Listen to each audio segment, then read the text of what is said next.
And welcome to the Board of County Commissioners Agenda Setting Work Session for October 22nd, 2019.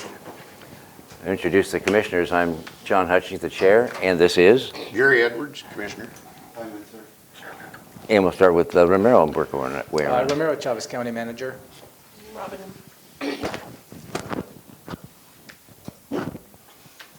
Robin Campbell, Assistant County Manager. Robin Torres, Commissioner Edwards' office. Anita Beaumont, Clerk of the Board. And over here in support. Whitney Pearsall, Management Analyst. I didn't get that last part of the mumbling. A little bit of bouncing around. Megan Porter, Public Information.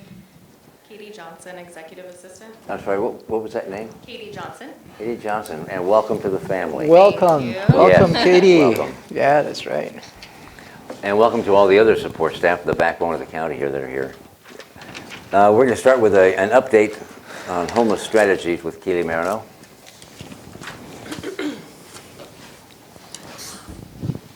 Good morning. Is Good this on? morning. Am I on? Keely Marino, Homeless Prevention and Affordable Housing Coordinator, Public Health and Social Services, Thurston County. Pleasure to be here. Quickly, before we talk about this data sheet that you have in front of you, just a quick update on the Regional Housing Council. I don't know if you saw the Olympian article, but the Regional Housing Council met last Thursday and decided, due to high cost and time limits, that they would place a hold on moving forward with a mitigation site at Martin Way and Carpenter Road. Conversation pivoted more towards deciding on an interlocal agreement, an ILA. And so the technical team will be meeting next week to discuss and draft that interlocal agreement, and we'll be presenting it to the Regional Housing Council so we can move forward. So that's our regional housing. Any questions or comments so far? Nope. Good. You might have just said it, but what is there an ETA on, like, what's our expectation for how long an ILA might take to get put together? I have never been through interlocal agreement process, so I don't know if I could answer that. I would imagine a couple months. I guess if there was no time, I'm going to ask you if there was discussion about it. The discussion kind of landed on that we needed one in order to move forward in any potential direction. So there's a conversation about expanding the existing ILA with the HHSC, or Health and Human Services Council, but Romero? In terms of how long it will take, on November 14th is the technical committee is going to be submitting a draft ILA. At that point, the RHC will review the terms and conditions of that and start determining what the roles and responsibilities of that will be. From my point of view, we can come to an agreement within a month in terms of the group itself, but I think most of the time is going to take when that agreement goes to the individual jurisdictions and the legal team from each of the jurisdictions start reviewing that terms. So, and the approval process of each jurisdiction may take a little longer. I will say probably a couple of months, at least. Meanwhile, the Regional Housing Council will be diligently working on the development of a project, either mitigation site or otherwise, right?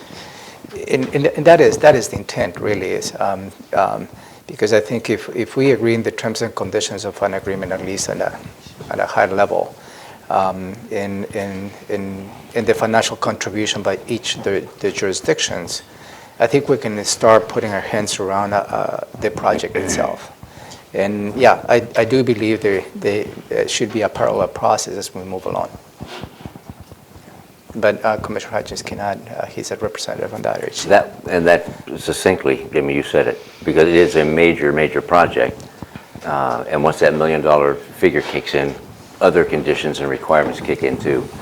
And I was kind of getting from the conversation that an ILA may take 3 to 6 months, or may take at least 3 or 4 months or so, trying to coordinate everybody's schedule, get it together and put this framework together, and then signatures all the way around. It's going to take time. But Mike, I don't know if that answers your question. No, it does. I mean, that's what I expected the answer to be, and then I just want to make the point that I hope that the council is working on what we're going to do with that ILA, because Yeah. I don't want to just sit around for 3 or 4 months waiting for lawyers or staff to do. We need to be working on what then is going to happen as a result of the ILA. That is a good point. At least from my point of view, it's not an expectation that we need an LLA before we continue with the project. I think it should be a parallel process. We didn't cancel the future dates. We're still meeting. Good. My question to you, though, Keely, is not regarding the Lacey RV and camping ordinance they're working on, and not to be confused with other issues around this. Have you had feedback, like the 5-year plan, I'm not talking about that either, but have you received feedback on the news article that came out regarding the pause button being hit on the major project? I haven't received any feedback. There was a previous article around the closure of the library where I did get an email from a citizen who made a comment about, gosh, can't we get a private contractor in here and do the grading for free? So there's a conversation about, from a citizen around, let's be creative, Okay. essentially. No, and only that one. All right, thank you. Now, go ahead. Great. So this is our Q3, our quarter 3 report. This comes out of the Homeless Management Information System data. So what this data is capturing are people who have entered any one of the programs within the homeless crisis response system. So for some of our unhoused individuals in encampments, they're not represented necessarily in this data unless they've gone through the coordinated entry intake. And so what you'll notice is in terms of the number of households entered, up at the top on page 1, being 504, a sharp increase from quarter 2. That is, I believe, due to the increased efforts Which page of, one? right at the very top, this little bar graph. Okay, I didn't know which page 1 was. Oh yeah, I'll put page numbers on it. I think that's due entirely to the hard work of the Community Action Council, having been given the coordinated entry contract. So that increase in number of households entered also is reflective down in the little bar graphs below, enrollments by type of household, families, youth and children, youth and young adults, and adults 25 plus. So these little bar graphs in the center. That's reflective, I believe, of the work of the Community Action Council and their coordinated entry efforts. You see there's a significant jump between quarter 2 and quarter 3, from 245 to 343. They've done a lot of intakes. Another point of interest is looking at the dot graph below. That starts in 2018 quarter 1 and ends in 2019 quarter 3. And you can see that we have significant bottlenecks both in homeless prevention and transitional housing. So that bar graph that's basically flat, or that dot graph down below on the 0 line, represents the percentage of people entering into those or enrolling into those programs. So enrolling into permanent housing, enrolling into homeless prevention, and into transitional housing. They stay pretty steady. We don't have tons of prevention dollars. And what I've noticed is that with the balance of state continuum of care, of which is our continuum of care, they have a dashboard. And I went online yesterday to do some digging around, and this is very reflective of what is happening in the balance of state, where there aren't a lot of prevention dollars, and so people are entering into or enrolling in prevention projects. They're not necessarily getting into housing, which then causes them to experience unsheltered homelessness, which then puts them in a very long queue for getting into permanent housing. So those two bottlenecks of like prevention and affordable housing are reflected in the bar graphs. You can see that emergency shelter ebbs and flows with the weather. So those higher numbers are during the cold weather seasons, of which we are starting our 2019-2020 cold weather season on November 1. So you'll see another sharp intake in that yellow bar. Up above this, in the far left corner, these percentages, these are also congruent with what I'm seeing in the balance of state data from Department of Commerce, in that a very high percentage are of people enrolling into programs. For our county, it's 69%, but for the balance of state, it's somewhere around 80 to 90% of people enrolling in these programs are not frequent flyers in the HMIS system. It's the first time they've enrolled in HMIS, which means they're either brand new to homelessness or they're not chronically homeless and they've just been moved into or entered into this program. And that is consistent for every quarter. 70%, 69% of folks entering into the homeless management information system in our homeless crisis response system have never been homeless before or just are not chronically homeless. So that is a startling number and is not unusual. It's affecting the entire balance of state continuum of care. And then on the demographics, they're pretty self-explanatory. The sexual orientation demographic, the reason why it is the way it is that the only forms that ask around sexual orientation on intake that are required for homeless management information system are for youth and young adults. And the adult programs, family programs, don't have an HMIS question embedded in the data entry that accounts for sexual orientation. And a lot of young people might have opted out of having their identified information into the system. So it's either that they're opting out and not answering the question, or people are not willing to ask it. So that's kind of a puzzle, but I think it has to do with it being mostly youth and young adults that are reporting on that. Any questions on the data as you look at it? Yes. I'm looking at the demographics. Yes. And this chart on the color chart down here. The bottom one shows 38% reported disability, which includes mental health and substance use. Mm-hmm. Do we have an idea how many are there for other, those are people that are there, that are involved in it, right? But Right. do we have data on what's driving the influx into homelessness, whether it be eviction, medical bills, substance abuse, mental health, that draws them into that? I would say yes. There's a lot of data out there from multiple reports, from Harvard's housing report that came out for 2019, as well as the point-in-time count for Thurston County for 2019 also, that rental affordability or lack of rental affordability is a leading cause currently for homelessness. Our rental market is, our renters are burdened, at 48% of our renters are burdened, which means that they're paying more than 30% of their income towards rent. 20% are severely burdened, which means they're paying more than 50% of their income for rent. And then I think currently for the county at large, it's 3.7% vacancy rate. And rents have increased in our community. I mostly have anecdotally, where I've listened to people talk about my rent for my apartment has gone up twice this year, $100 each increment.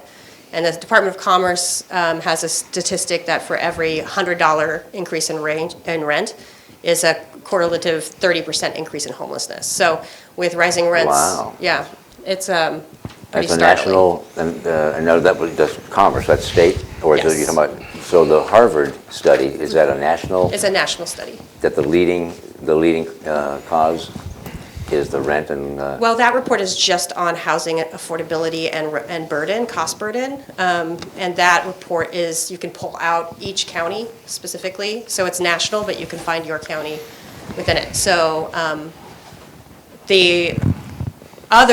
where a lot of the other information I've found points to that is the increase in prosperity. So when our county experiences prosperity, like recovery from the recession, there's a correlation of unsheltered homelessness. So if in 2017, so between 2007, 2017, according to the National Law Center on Homelessness and Poverty, the camping encampments have increased by 1,342%, 2/3 of which was between 2012 and 2017, because that's when we were recovering from the recession. In 2017, we had 124 people, I believe, that were counted in the point-in-time count as unsheltered.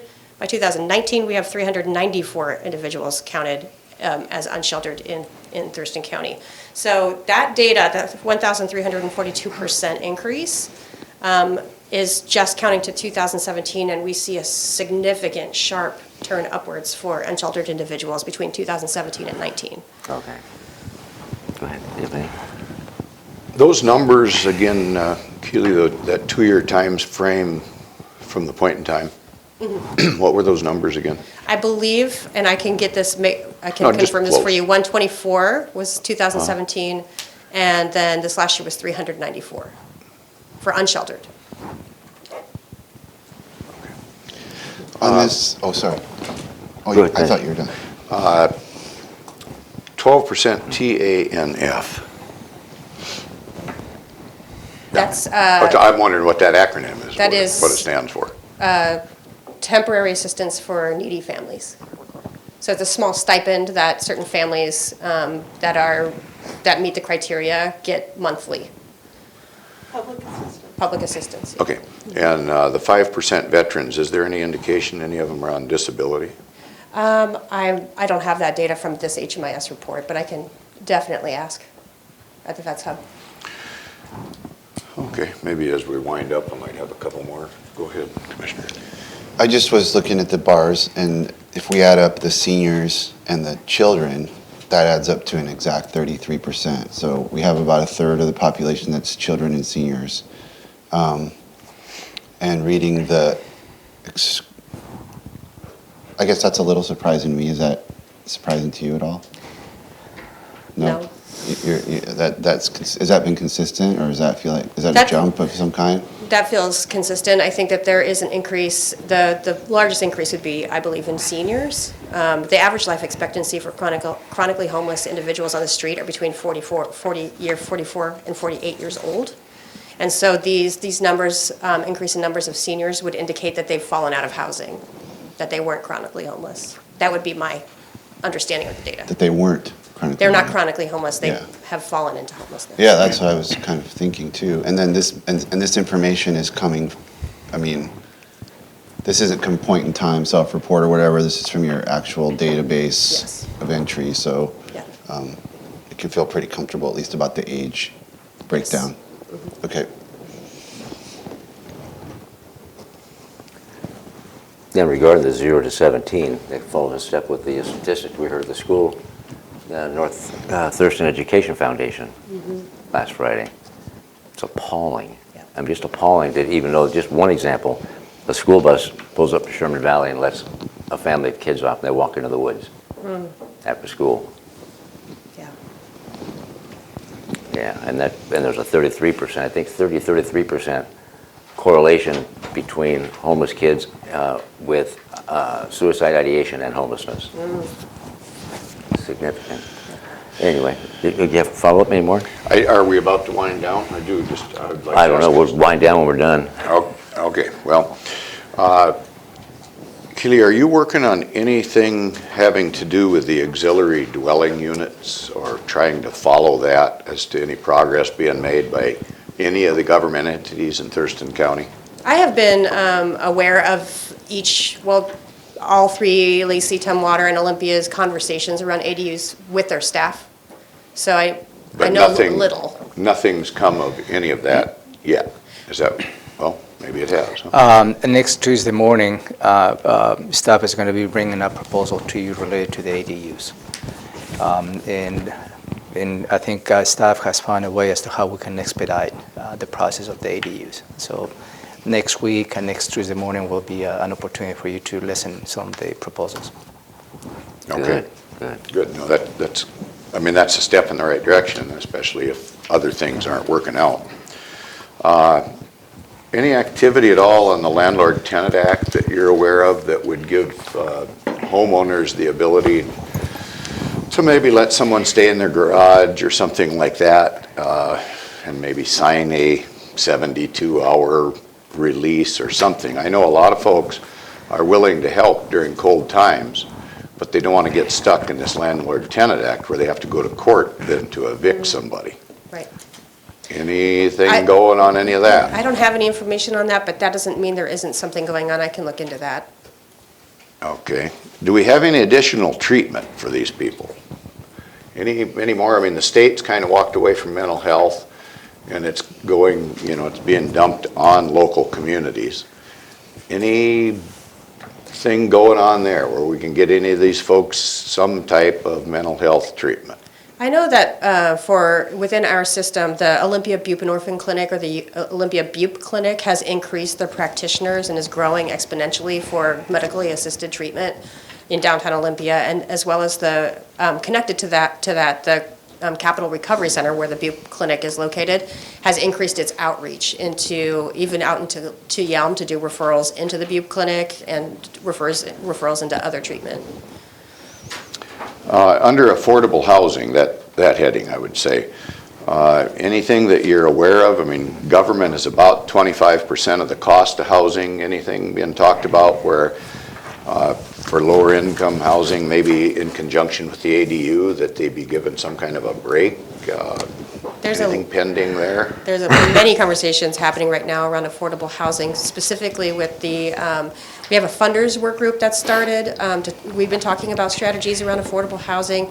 The Housing Action Team is going to create expand an existing team for just affordable housing, including Habitat for Humanity and the Housing Authority of Thurston County and some funders. So there are a lot of conversations that are happening right now. The increase of that 2-year increase on homeless on the point in time count, have you come any closer to identifying where these people are all coming from? Nothing more than we've already discussed before. Yeah. So one thing that's kind of gotten me a little turned around is the issue of RVs, because we hear about it in Lacey, and I went to the Lacey meeting on it, and but then I see RVs now on Deschutes Parkways, but I haven't been hearing Olympia and folks. I don't know what Thurston County, if people decided, oh, the cities don't want us, let's go park, in somewhere in Thurston County. I mean, I guess my question is, why am I only hearing about it from Lacey? And is this something the Regional Housing Council should be discussing to have a consistent policy? Because it doesn't make any sense to have the Lacey people get fired up and then they all come line up in Olympia, and pushing the problem around the county doesn't do any good. So it seems to me that I haven't heard a peep about RVs in this room or anywhere in Olympia. So I'm just wondering why that is, and should we be approaching this at a regional level as well? I think that in order to do that, we need to invite the state to the table, because my understanding is where they're parking on Deschutes Parkway is state property. And so Okay. that's why you haven't heard anything from City of Olympia, because it's not their jurisdiction. Okay. But yeah, absolutely. But it's in our county. I mean, I sat at the meeting in Lacey and I understood people's anger, but if they intimidate the Lacey City Council into pushing them out of Lacey, then they just come somewhere else. As a Thurston County Commissioner, I'm sitting there going, this doesn't help me. Right. This doesn't help our county deal with the problem, just pushing it around. Right. We need to figure out where, if people are going to be living in RVs, we need to figure out collectively where that ought to be. Right. If that ought to be, and where that ought to be. Right. Rather than having jurisdictional struggling and competing, essentially, is what it ends up being. Right. Who can be the loudest at their city council meeting and get, the problem pushed away from them. I don't like that approach, and so from what I saw at that meeting last week, it seems like something we might need to be discussing regionally. Yeah, go ahead. Speaking of RVs, I don't know if this will pick this up or not. Have you seen this? No. We'll buy RVs, no title, no running, whatever. I think they're just taking advantage of some of these people. Any chance maybe that you could follow up on that and find out what is going on in our community where we got people buying junk RVs and then they end up on places like the Parkway? Yeah. You wanted to call these people and Yes. talk about their business model? Yeah, I'd like to find out what kind of a scam they're using. I don't know if that's your job. I don't know if that's Keely's job to do that. Well, I'd say it's definitely government's job to get to the bottom of this We're government. and find out what's going on. Well, I'm not assigned to the homeless thing like Kylie is. So, Does it say homeless on here? yep, it's good Show me. going right Show to me the what says homeless. homeless. Well, I can read between the lines. I used to be a detective. So I'd like to see something looked into this, because I agree with Commissioner Menser. We're going to have the problem shifted over here unless we start holding people accountable as well. What's going on here is Lacey is holding people accountable, and whenever that happens, they don't usually camp out in those areas, and they don't usually cause problems in those areas. So I would just like to pass that information on to you. and see if we couldn't look into that. No, maybe we hand it to the sheriff. You want investigatory type work done on it or something. I don't care what Keely someone does with talking it. with She's their, working homeless for the looking on county. Their city, and county license. I'm very much looking forward to finding out what's going on, and it's a homeless issue. Yeah, I think it will be helpful to be aware of the program, but I don't think it will be appropriate for Keely to investigate what is behind the business practices. Well, I contend that's what's wrong with government right now. Nobody gives a dang. That's what the bottom line is. I apologize if you take my comment that way, Commissioner, but it's out of her purview to investigate a particular business in the county. Well, if we don't start holding these people accountable and start checking up on them, and we tolerate this, we've got a homeless camp now below the courthouse. It's moving up. They're camped out down below on the lake with the RVs and in tents, and I believe we need to do something about it. So, And I contend they're not the only people doing this, so where do you stop? You Well, investigate everybody, and that's not Keely's job I to would do follow that. Lacey's lead of holding people accountable. Do you want to pass that on to Lacey? No, but I'm going to pass it on to Keely, Okay, and she can do with it what she wants. there you go. Thank you. Robust, I love it. Do you have any other follow-up, Gary? No, sir. Hi, anything else? Just one last point, you were mentioning the citizen that wanted to see, can we grade this, can people volunteer? And it triggered a conversation I had on the JBLM Day of Service that we did last week. And I was having lunch with some of the folks, and we got into a discussion about the homelessness issue. And just for what it's worth, the folks at that table, they wanted us to take action. They liked the idea of what we were trying to do at Carpenter Road. But they didn't like the price tag. So they were like saying, why can't we raise, resources and volunteers, akin to what the military folks were doing out clearing brush around Woodland Park. They were like, we'd be happy to go out there and do what you need to do. You should, this community wants to act, and you should try to, husband volunteers and use the military. And I don't know if that would come to anything, but I just want to throw it out there since I heard it. I know there is some work at that site that might be appropriate for volunteers. I don't know, but just for what that's worth. It was a great group, and I appreciated their comments. Absolutely. Anything else? No, sir. Thank you, Keely. Thank you. Thank you. Well, that was fun. All right, now we're going to the draft agenda for this afternoon, October 22nd's BoCC meeting, and we'll call the meeting to order at 2 o'clock. And Pledge of Allegiance led by Commissioner Menser, approval of the agenda for today and the meeting minutes from last week, and then move right into presentations, the first one being public defense, introduction of employees. Yeah, Commissioner Patrick O'Connor, the Director of Public Defense, will be introducing new staff. That will be Jerry Simmons, Defense Attorney number 1, Kayla Broman, and Susan Nieves, Legal Assistant 1, and Christy Pitts, Legal Assistant 2. And I will give you the opportunity to welcome new employees in the county. Okay. Any comments? No. And I will do the same with Katie next Tuesday. Give her a week to get her feet on the ground. Yeah, exactly. Next, we move to item number 1 on the agenda, which is opportunity for the public to address the board. And now it's yours. You may be starting receiving public testimony related to the, we have 3 public hearings this afternoon. One is related to the Transportation Improvement Program. The other one is related to Initiative 976. And at 5:30 is a public hearing related to the Courthouse Administrative Center project. You may be receiving public testimony at 2 o'clock related to at least 2 of them, the I-976 and perhaps the courthouse as well. Okay. Anything? You aware of anything? You aware of anything? No. Okay. County manager's update. I don't have any specific updates I need to follow up this All afternoon. right. That takes us to. Real quick, Go ahead. Yeah. Last week, we had a couple of comments from Mr. Durker. Is there going to be any point where we could address with one? I mean, it doesn't have to be at the meeting today, but maybe.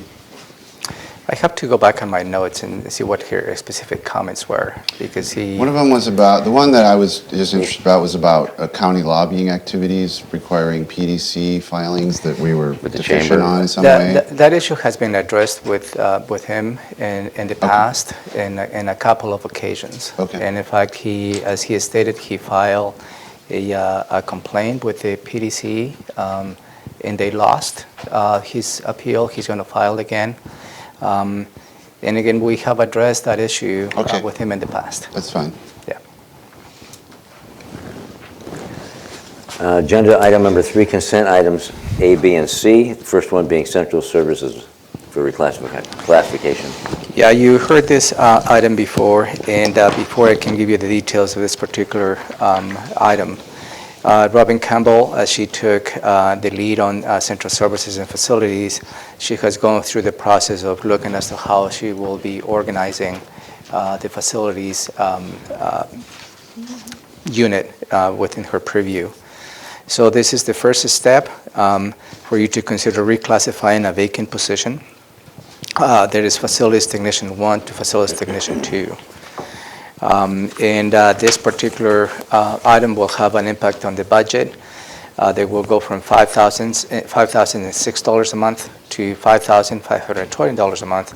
That will be a $514 a month increase, with just about 10.3% increase. I may probably ask Robin to give you a perspective, but the idea is to start forming teams and lead teams to make a little more efficient way as to how we respond to facility needs in the county. So right now, facilities is structured as one large group of 15 FTEs, all being direct reports to one manager. And that creates a lot of issues, especially since the manager is a working manager. So I've been working with HR to create a leads position opportunity. It's not going to be a separate classification, it's a special assignment that would be given to 2 of the facility technician 3s and 1 facility tech 2. So we're in the process right now of working with the union. We've had a all-day work session with the employees, talking about how it can be structured and how it can work. We're now talking with the union about how the leads can work. And the other thing that I'm discovering is that we need higher level skill sets in these technicians who take care of our buildings every day. So that is what this position is all about. It takes a Tech 1, upgrades it to a Tech 2 that allows us to hire someone with better skills and helps to create one of the 3 lead positions that we'll use. Sounds like an investment in our facilities upkeep that some folks have been critical of. Yes. Okay. I would also add that the additional cost, if we hire someone at the top of the range, you'd see the additional cost. If you hire someone at less than the top of the range, it won't cost more than what's in our budget today. And the whatever the cost is, if it does cost more, it'll be absorbed next year. Go ahead. And what budget does this come out of? This is out of the Central Services M&O Fund. So that would be general fund. A portion is charged to general fund through the rates, Okay. but that budget is already set. Okay. Thank you. Okay, 3B is the Public Health and Social Services position reclass. Yeah, you also heard this item last week, Commissioners. And every time that staff is moving on for any particular reason, it is always helpful to reassess whether the current classification makes sense to address the business needs. And that's what Public Health and Social Services has done on this particular case. So this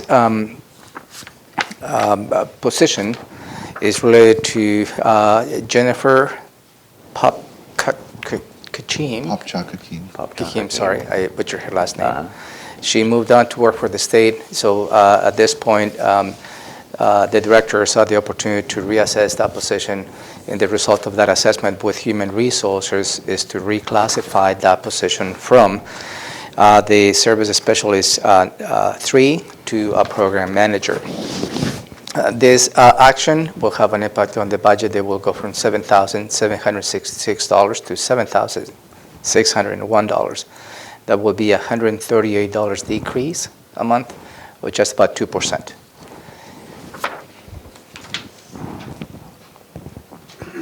Okay, anything, Gary? Would have there been an exit interview on this last employee mentioned when she left, and that has something to do with bringing this? We always offer any employee to have an exit interview with the director or Human Resources, and at this point, I don't know if she took that as an opportunity to do so. So I don't know. Is this a plus towards retention of employees as we move forward? I wouldn't say that plus to retention is more related to addressing the business needs of the department itself, in how we can have the right positions aligned to what we need to do. And particularly in public health and social services, what we see since the departure of the BHO and the split, there is a lot of remnant positions that really doesn't align to the current business model, business needs of the department. So as soon as a position or an individual moves on, it's an opportunity for the department to look as to what is it. So that is really what is this all about. Okay, thank you. Good questions, though. You have anything on this? Any No. questions? Okay. 3C is the financial services voucher list. Any questions or comments about that? No, Nope. sir. Okay. Agenda item number 4, emergency services resolution to purchase 50 public access defibrillators. Yeah, this particular item, you also heard that last week from your emergency services director. The intent is to outfit the sheriff deputy patrol vehicles with defibrillators in the order of 50. This has a cost of $88,806. And by going through the Washington State Office of Management and Enterprise Services, piggyback on their contract, we were able to save $10,588.44. This has been vetted by the Thurston County Medic 1 board and has recommended for approval for the Board of County Commissioners. And again, this is included in the budget. This particular action does not require any additional budget authority. Anything? I No? think you covered everything. I'm satisfied with our discussion last week on this. Thank you. That takes us to then agenda item number 5, Public Health and Social Services Healthcare Authority contract. Yeah, this particular item is related to the criminal justice treatment account. On a yearly basis, the state assigned dollars from the Washington Healthcare Authority related to specifically items related to the, again, justice treatment account. In this case, it's $239,327 for the period of July 1st, 2019 to June 30th, 2020. That will be the fiscal year for the state.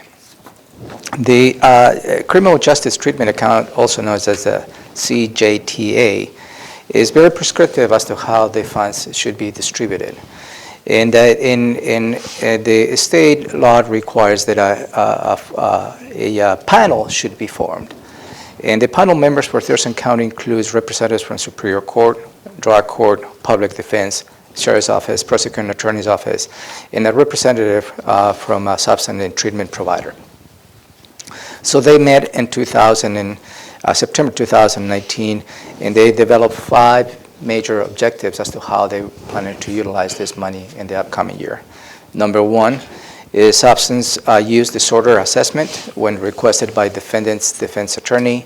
Number 2, treatment and related services for individuals involved in drug court. Number 3, medication-assisted treatment for opioid use disorder in Thurston County Jail. Number 4, parenting classes for CJTA eligible individuals. And number 5, other substance use disorder treatment for justice-involved individuals. Those are the main objectives, and I believe based on the 5 objectives, we should be able to use all the allocated dollar amounts in the upcoming year. Good. Yes, would these funds be able to be utilized? I see Keely is back in the room here with us. The state has kind of dropped the ball, if you will, and put mental health issues and treatment issues on the backs of local communities. And what I'm wondering here, if we would take enforcement action on some of these minor, seemingly minor violations that these homeless individuals seem to commit all the time, and get them in the criminal justice system, even though it might be with a misdemeanor, is there any chance that we could get them some kind of treatment, into some type of a treatment process, rather than to continue to let them languish on until they commit some serious violation? I'd like to do some type of intervention early on, and I'm just wondering if we could even work with the other municipalities that have problems in this regard and include them into addressing the needs of some of these folks that seem to run afoul of the law. Before you answer, let me ask, when do we visit the flex unit? Because we'll need that up and running if we're going to jail more people to force them into We mental have a health. follow-up meeting on November 6th. Yeah. I would contend we would not need to worry about the jail issue at this point, because we generally do not book these violators into, take them into custody at the time anyway. They're generally issued a citation with some kind of a court appearance, but then that would allow them to meet the criteria of interaction with the criminal justice system, and then possibly we could get them some type of treatment. And perhaps on the example that you provided, if that individual is involved in the criminal justice system and that individual qualifies within the 5 objectives that I highlighted, absolutely, those services will be provided for those individuals. Could we have a partnership is what I'm wondering about. The municipalities usually handle all the misdemeanor violations that occur in their jurisdictions. But if we were trying to get individuals into treatment, could we partner with the local jurisdictions and see if we couldn't make benefit of this program? This program is very prescriptive as to what we need to do, and it's assigned to the county. What we're asking is perhaps if other jurisdictions can access also this type of funding. Well, possibly. I don't know. I'd like to have something looked at. Certainly, I don't think we have explored that. Maybe what we could do is maybe bring those ideas to this panel next year as to how they can probably see any other opportunities to spend the money. Because at this point, they have gone through the exercise, and those are the 5 objectives they have developed for your consideration. Okay. One of the flaws in that approach is that there is no misdemeanor drug possession count under Washington law. So you're basically ruining people's lives by making them felons or charging them with felonies in order to try to force them into a treatment to get health, get their health issue addressed, which is not appropriate from my perspective. There's another issue I wanted to say about the people in custody. Yeah, so people in custody, if they've got prior convictions, they're going to have bail set. Until we get a bail reform and eliminate this concept of incarcerating people that are in poverty, maybe the first time they get a heroin possession, they're going to get released without being incarcerated. But if they have 2 or 3 priors, they are going to be incarcerated, and we are going to pay for that. And that is not a cost-effective way to address mental health. Substance abuse treatment for addicts. So I'm all for finding resources. I think you're motivated by a sense of trying to be creative and find resources for substance abuse treatment, and I agree with that. But forcing people into the criminal justice system, absolutely not. Well, I guess I'd only say we'll probably have to have more discussion about this as time goes on, maybe. Yeah. We will, Yeah. because I'm all for accountability and holding people accountable. Just to clarify, you want to hold this item until you have this broader conversation? No, No, no, no, Okay. no, no. With this, No, no, as no, time no, goes no, on no, no. addressing this issue. And the issue is complex. I mean, Yeah. Very complex, because a Extremely crime of complex. survival is still a crime. But I'm for holding people accountable, depends on what the intent is. If it's not born out of criminal intent, they're a crime, but born out of mental illness, it's a different story. So it's a very broad, complex conversation and issue. So number 5 done? You okay with that one? Yeah. Well, I don't know if we've made a solution to it. Nope. We're working on it. But we'll be voting on that this afternoon. Agenda item number 6, CPED. Yeah, number 6A and 6B are related. And number 6A is to accept a grant from the Washington State Department of Commerce for $303,800 for Phase 2 of related to the buildable lands here in Thurston County. Thurston County is one of 7 counties in Western Washington that were required under GMA to go through this process in developing a report on buildable lands. Buildable lands, that information is key as to how we introduce that into our decision-making process, one of which is the Habitat Conservation Plan. As you know, it has some of that information, what is buildable lands or not. So item 6A is to authorize the director of CPED to get into an agreement with the Department of Commerce to accept the $303,800 in grants. And item number 6B is to authorize also the director of CPED to get into an interlocal agreement with the Thurston Regional Planning Council. That is the office performing this report of buildable lands. The report needs to be completed by July 2021. So this additional grant funding will allow us to complete that report in a timely manner.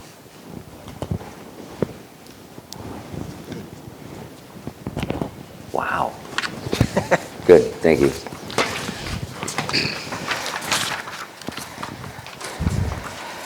Number 7, county manager updates. This is a follow-up to House Bill 1406, and we have gone through this in a couple of iterations. House Bill 1406, what allows is to take a portion of the state sales tax and retain a portion to the local jurisdictions for us to implement some affordable housing strategies. You took an action back in July 23, 2018, where you passed a resolution of intent to take advantage of this particular bill and tax opportunity. So within the process, since it was a brand new legislation, all the jurisdictions were jumping to this opportunity, which created a little bit of gaps in which jurisdictions can adopt their own resolutions and ordinances. Everything is related to the cap. And when you took an action of intent, the cities of Olympia and Tumwater follow up with the same resolutions of intent, as well as the ordinance of implementation on both jurisdictions. The sheer action of that reduce the ceiling or the cap to the county. And through the conversations with our respective attorneys and the city managers, they rescinded those resolutions to allow the county to pass the resolution of intent as well as the ordinance of implementation. Those actions, for your consideration this afternoon, will keep the ceiling or the cap a lot higher to maximize this taxing opportunity. As soon as you consider this action, taking a vote on this, I will inform all the 3 cities, and they will expect to take actions on the same opportunity. So I'd just like to say thank you to really the cities of Olympia and Tumwater to be open to the conversation. I believe it was an understanding as to how we as a county, as a region, we can maximize this taxing opportunity. And really, I appreciate the partnership on this. So those are the two items for your consideration this afternoon. Item 7A is the resolution of intent, and item 7B is the ordinance of implementation. Anything? Anything? No, sir. Good. And thank you for mentioning the kudos to Olympia and Tumwater. One last comment on those two items. This is not a new tax to the citizens. This is taking an already established tax and taking a portion from the top. It is allocated to the state and remains into the local jurisdictions. Just want to make sure that is. And 7C, setting a public hearing. Yeah, for your consideration is for you to waive the 20-day legal notice and for you to take public testimony related to proposed changes to Thurston County Code, Chapter 2.118.080. And this is related to the makeup and the decision-making process of the Citizens Commission on Salaries of Elected Officials. I have later on your agenda a little more in detail. I will walk you through the proposed changes to the code. But again, this is an item for you to consider setting the public hearing.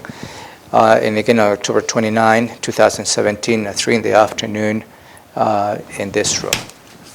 And by waiving the 20-day legal notice as well. Questions or comments on that? Gary, anything on that one? Any chance you could just comment a little bit on why this is taking place? We've had some vacancies that we've not been able to fill. So the state law allows local jurisdictions to create this commission of salaries of elected officials where they set the salaries for all the elected officials, include the Board of County Commissioners. Just to elaborate on that comment, the recommendations the Salary Commission provides to the Board of County Commissioners, you do have the option to accept, modify, or reject any recommendations to other elected officials. You, as a commissioner, you do not have the option when the Salary Commission sets your salaries on a yearly basis. That is out of your purview, so you just accept the recommendations. So that's one aspect. The next is the state law allows for 10 members. And Thurston County has 10 members stated to that. Last year, we didn't have all the membership in place, so the question whether we had a quorum or not, and we vetted through the process that we had at least 6 last year, were created a quorum, and that's as a result, you continue with your legislative action to assess their recommendations. Fast forward to this year, we continue to have 2 vacancies, but also we have 3 assigned members that have not been attending those meetings.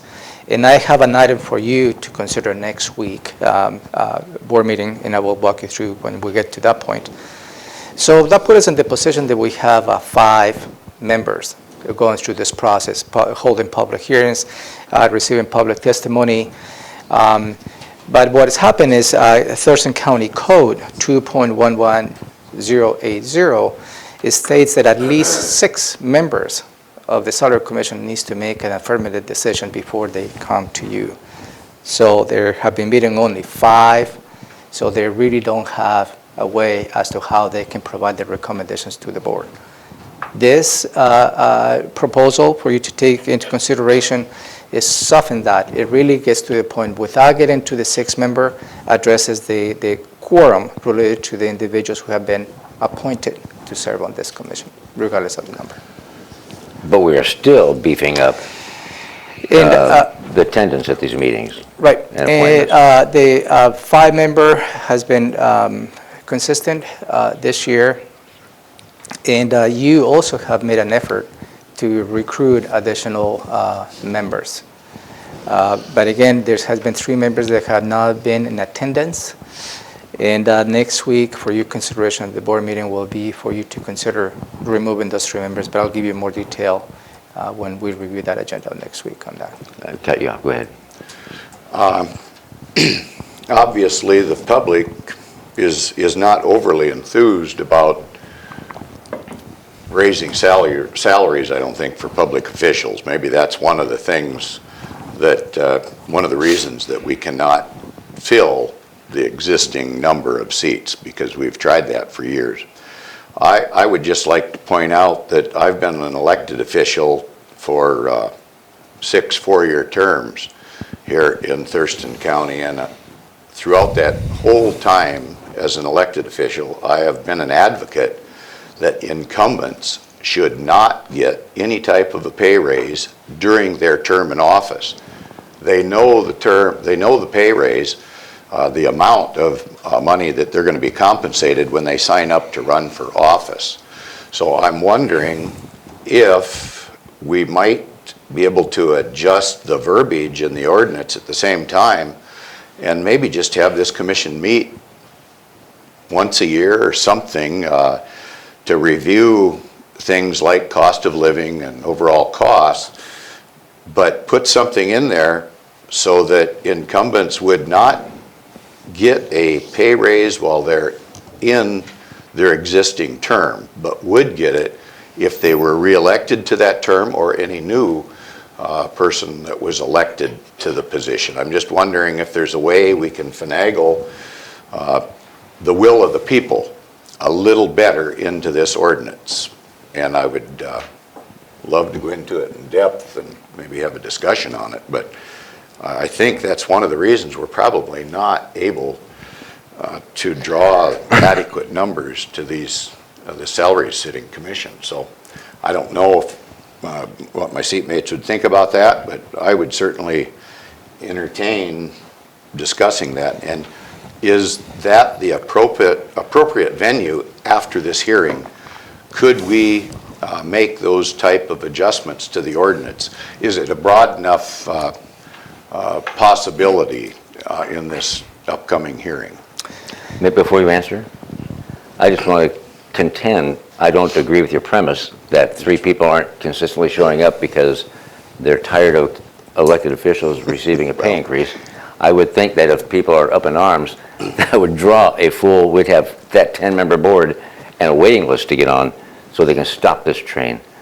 So I'm not sure I agree with my seatmate's premise, but it's a conversation worth having if it's within our purview. But I understand the state of the state. Yeah. So let me look what are the opportunities the board has, but it's timing. I don't think we're going to be able to give you a good perspective whether you have the option to do that this year, because the Salary Commission, as it is, has already been working on the parameters given, and they're ready to provide a recommendation to you in order for you to take an action before the end of the year. So the timing is a little bit complicated to, if you have a purview or you have an option to put a little more stringent parameters on their mission, it will change as to how they have been operating this year. If anything, perhaps you may consider moving forward on this, holding a public hearing, depending on the public testimony. And maybe that, the next step will be, give us time next year as to how we can explore those options, if there's any. I guess what I'm hearing is that it's a timed issue Yeah. for now, and maybe we can discuss this later. Because at this point, the Salary Commission, depending on your decision, will be meeting on November 14th to hold a public hearing based on the recommendations. And at that point, those recommendations will be submitted to you, and you must take an action before the end of the year on this. And I just maybe clarify one thing. If the Salary Commission makes a recommendation to raise, say, the county commissioner's salary, we have nothing to do with that, and we can't even refuse it. Is that right? You don't have that option. Okay. But you do have the option on the other elected officials in the county. And that's the broader That's the question, because it's not just the commissioners, it's the treasurer, the auditor, Yeah. the assessor, the county clerk, the judges, the prosecutor, the coroner. No, Not the judges. No. Not the judges, Not the that's right, they're judges. separate. The coroner, all the elected officials, everybody's included in that basket. But if you really think about this, is the state law is intended by design. Since you as an elected officials appoint those individuals, it will not be within your purview to appoint, and then you determine, Right. how you want to do that. Okay. Is the separation that state law allows. Yeah. For you appointing those individuals to the board, and yet you just accept their recommendations, allowing them to use their best judgment. Okay. No, I think it'd be a worthwhile discussion. All right, Thank thank you. That is, that was 7C. Then we move into our updates and county manager's report, and then we adjourn and move right into a public hearing right about 3 o'clock, Public Works, the 6-year transportation improvement program. Commissioners, you will be receiving a public testimony related to the proposed 6-year transportation improvement program that will be from 2020 to 2025. And at this point, you have only one option for your consideration to close the public hearing, because the formal action to adopt this is aligned to the budget, and we have several actions for your consideration next week when you look the whole budget as a whole. Okay. I would ask, if you don't mind, that after you consider closing the public hearing, to give me the floor, that I'd like to introduce an amendment to the TIP. And the amendment is related to pedestrian improvements on Carpenter Road that will be from Martin Wade north to the potential transition center for homeless. We need to have that, we need to create pedestrian improvements at this site. Is going to be viable, feasible, and by including a project into the TIP will give us the means and methods to work on that next year. The proposal includes a $350,000 cost, and the revenues of that will come from the real estate excise tax too, that will be agreed to. And that will be the amendment that we'll be proposing to you this afternoon, and I will ask for you to take a vote, however you consider to be your vote this afternoon as well on that amendment. Do you have anything? Just, that's a Okay. placeholder contingent on a plan of some kind coming together that would require that. Right. I think that was my same question. If we add this to the 6-year plan, it's just an option. It doesn't mean that we're obligated at all. I mean, we're going to have more study and more discussion on maybe the benefits. Yeah, and absolutely right, because we need to have, because if we don't have anything in the TIP, for instance, in any work related to county roads, we will not be able to do it. So this just gives us the latitude. Similar to including a project on the capital facilities plan. We were looking for an option to include an item on the capital facilities plan related to the site itself, because some improvements needs to happen. But unfortunately, the timing of that, it doesn't allow us to do that at this time. So what I'm hoping to do is maybe entertaining for your consideration first quarter amendment of the CIP to include that line item. And again, just to give us the ability to do something if we come to that point. Anything else? Maybe just one other thing. As we talk about that in the future, would that be something in conjunction with the city of Lacey? I guess I want to make sure that we don't just put a sidewalk in place and then there's a whole area of no sidewalk that happens to be in town, or Well, this is... would we partner? Yeah, the opportunities to partner may be there. This is very limited in scope related to the conversations on the Regional Housing Council as to how we need to provide pedestrian access to the site in case the site is viable, feasible. So it's very narrow in the scope at this point. Whether opportunities will arise at that time, we can certainly explore that. Thank you. We're still talking about it. I'm good. Okay. Now, if that wasn't enough fun, right after that public hearing is another one on resolution opposing initiative measure number 976. Yeah, Commissioners, for your consideration, I believe you will be receiving public testimony related to, for you to take a position to Initiative 976.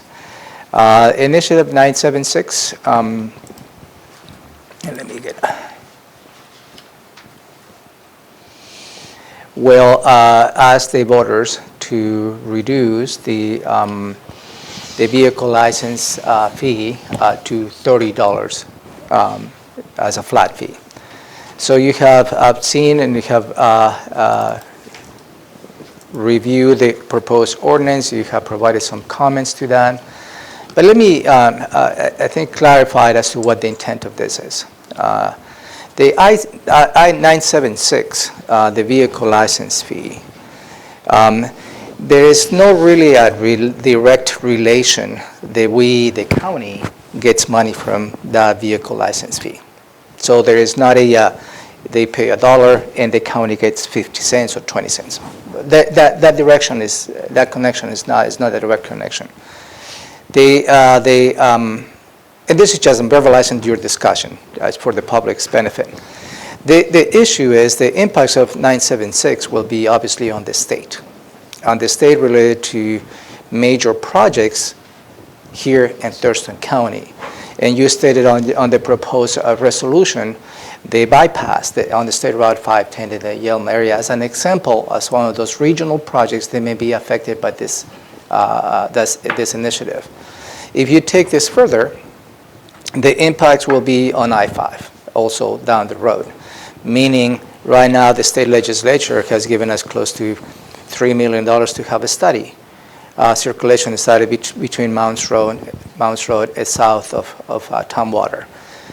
We're looking with all the partners as to what elements, what improvements we need to do, because as you can see, 101 is plugged up. The improvements on I-5 north of Mounds Road are going to bring in the pinch point right to the bridge and this quality and creates a larger congestion. So through the study is going to give us the avenue to determine what type of improvements we need to do to address the congestion. If this initiative passes, that will be an effect down the road. We will not be able to access funding to address those major transportation needs. So I just want to clarify, that it's not a $1 per $1, that if this measure passes, the county will be affected. It's the long term. And more so is all the different services we as a region may be affected by, included inner city transit multimodal account. So that's really the premise in which this resolution was presented to you, and you will be receiving public testimony this afternoon. You do have two options this afternoon. Is one to to close the public hearing, and the second option, depending on the public testimony you may receive, for you to consider approving this resolution in opposition of 976. I know you do, and I do. On Saturday, Commissioner Edwards and I attended the Senior Services of the South Sound Community Recognition Brunch, and there was a lot of stories about seniors and the folks that are outside the inner city transit service area, which is mainly just the urban areas. The rural transit program is fundamental to their ability to get to doctor's appointments and get into the senior center to have companionship. And I mean, it really drove home to me the impact that this elimination of rural transit is going to have if this were to pass, because that program is basically gone.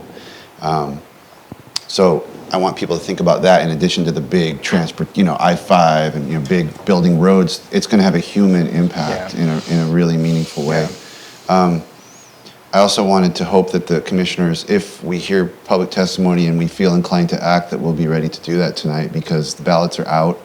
If we're going to act, it's going to have any meaning. It needs to be out, and I've asked Megan to be ready with a press release if we do act, so that it can have any impact on the voters that are casting their ballots between now and November 5th.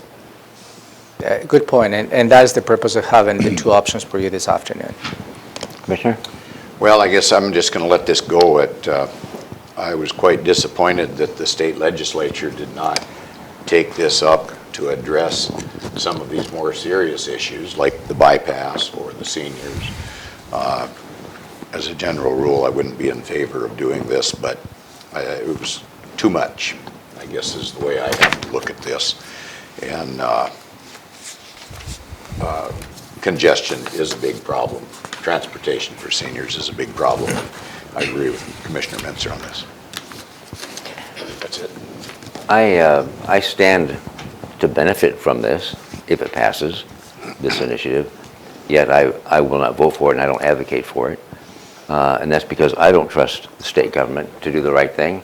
I don't think they'll get the right message if it does pass and say, well, let's tighten up our belts and do some other shifting. I think what they're going to do is they'll do this at the expense, if this passes, at the expense of public safety, whether it be cuts to the services or money to the Washington State Patrol, impacting safety, and or to our roads and bridges and our grants, which is public safety.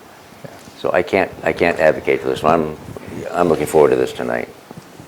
And This afternoon. at least from my point of view is what I call is the after the fact effect. If this initiative passes, it's going to create a big gap on the state funding, and the state is going to try to mitigate that gap and bridge that gap, and they will exercise every single option to pull back a lot of funding they provide to local governments. And that is the unknown, and at least that from a point of view may not be just transportation who will be affected, may be other programs that are funded by the state as well. So my 2 cents on this. Yes, sir. I'd like to just maybe close that after the hearing tonight is, at least, that's, depending on what's said, that's when I'm going to make my mind up on this particular issue, though. Somebody comes forward and gives an example that's completely devastating the other way, I'm certainly going to consider that, so. Okay, fair. And then 5:30 this evening is another public hearing. Last but not least. Last but not least, the county levy on property taxes. Go ahead, Romero. Yes, you will be receiving public testimony related to raising the regular levy on the property taxes for you to consider to put on the ballot for next year. That will be April 28, 2020.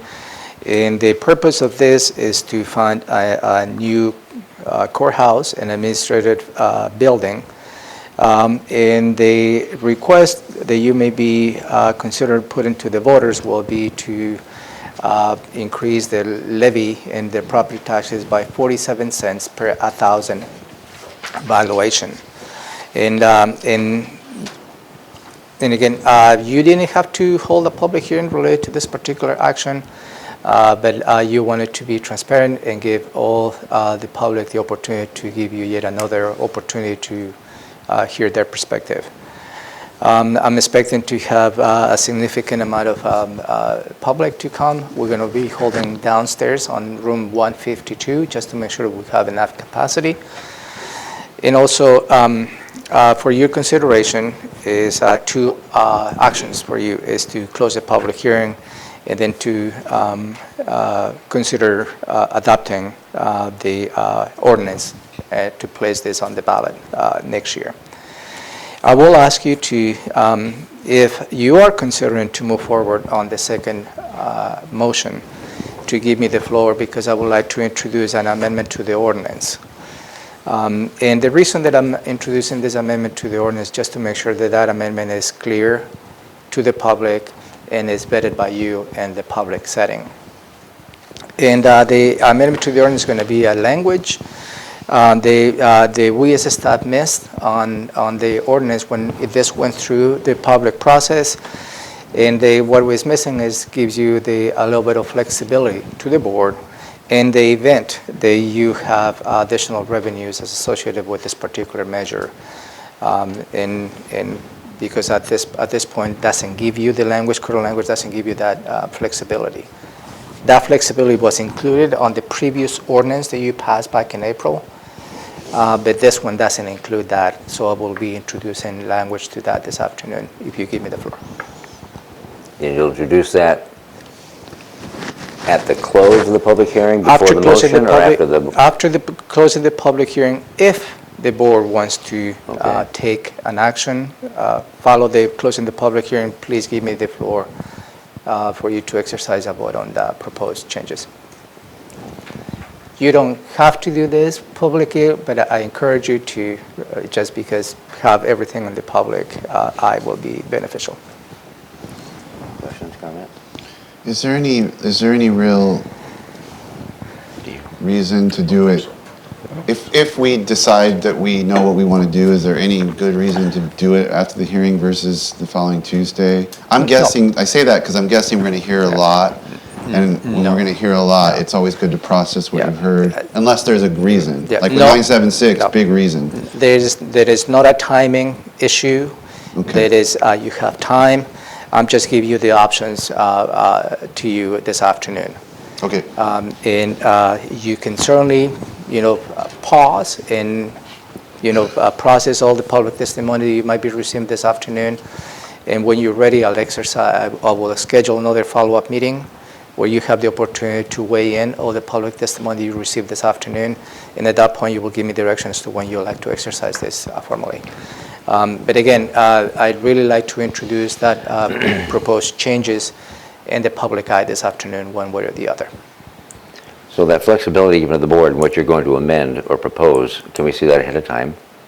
Yeah, well, I'll give you hopefully right after lunch. Okay, thank you. Go ahead, yeah. Well, is there a reason it's not part of the public record right now? Because we couldn't. Or is it a draft? Is that Because what when you're you set the public hearing, that it was a draft ordinance, right? Okay, And that draft ordinance went for public review. okay. And we couldn't implement those changes right in the middle. Okay, So after the public hearing, then I'd like to introduce, in the public's eye, in the public's perspective, that proposal. so probably even more reason to allow some time to Yep, digest yep, that. yep. Let the public have Yeah. knowledge about it anyway. I would agree with that. However, when you propose that and the motion passes to include that amendment, there's not need for another public hearing? Nope. Because it's not required regardless right now, yet we're doing it. Yep. No public hearing required. Okay. All right, anything else? Because under your legislative, I'm sorry. No, go Under ahead, your sir. legislative authority, the purpose of you holding public hearings and receive public testimony is to, based on what you receive from the public, to adjust any particular legislation. And that's what you're doing, So we're responding. all right? Okay. Anything further? Wow, that will conclude Tuesday. Oh my gosh, it's 10:20. Man, that was an agenda. The next board meeting for next week, it won't take that long, but I'm going to go ahead and call for a break now for staff. Is that all right? Was that a groan, or is that okay? 5 minutes? 5 minutes? minutes. Boy, we're running short. 5-minute break, there's a lot to get through. We need to cover a lot. We'll be back at 10:25. It gives you 5 and 15 seconds.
rush you through this agenda, but maybe move quickly since you will be reviewing this agenda again next Tuesday.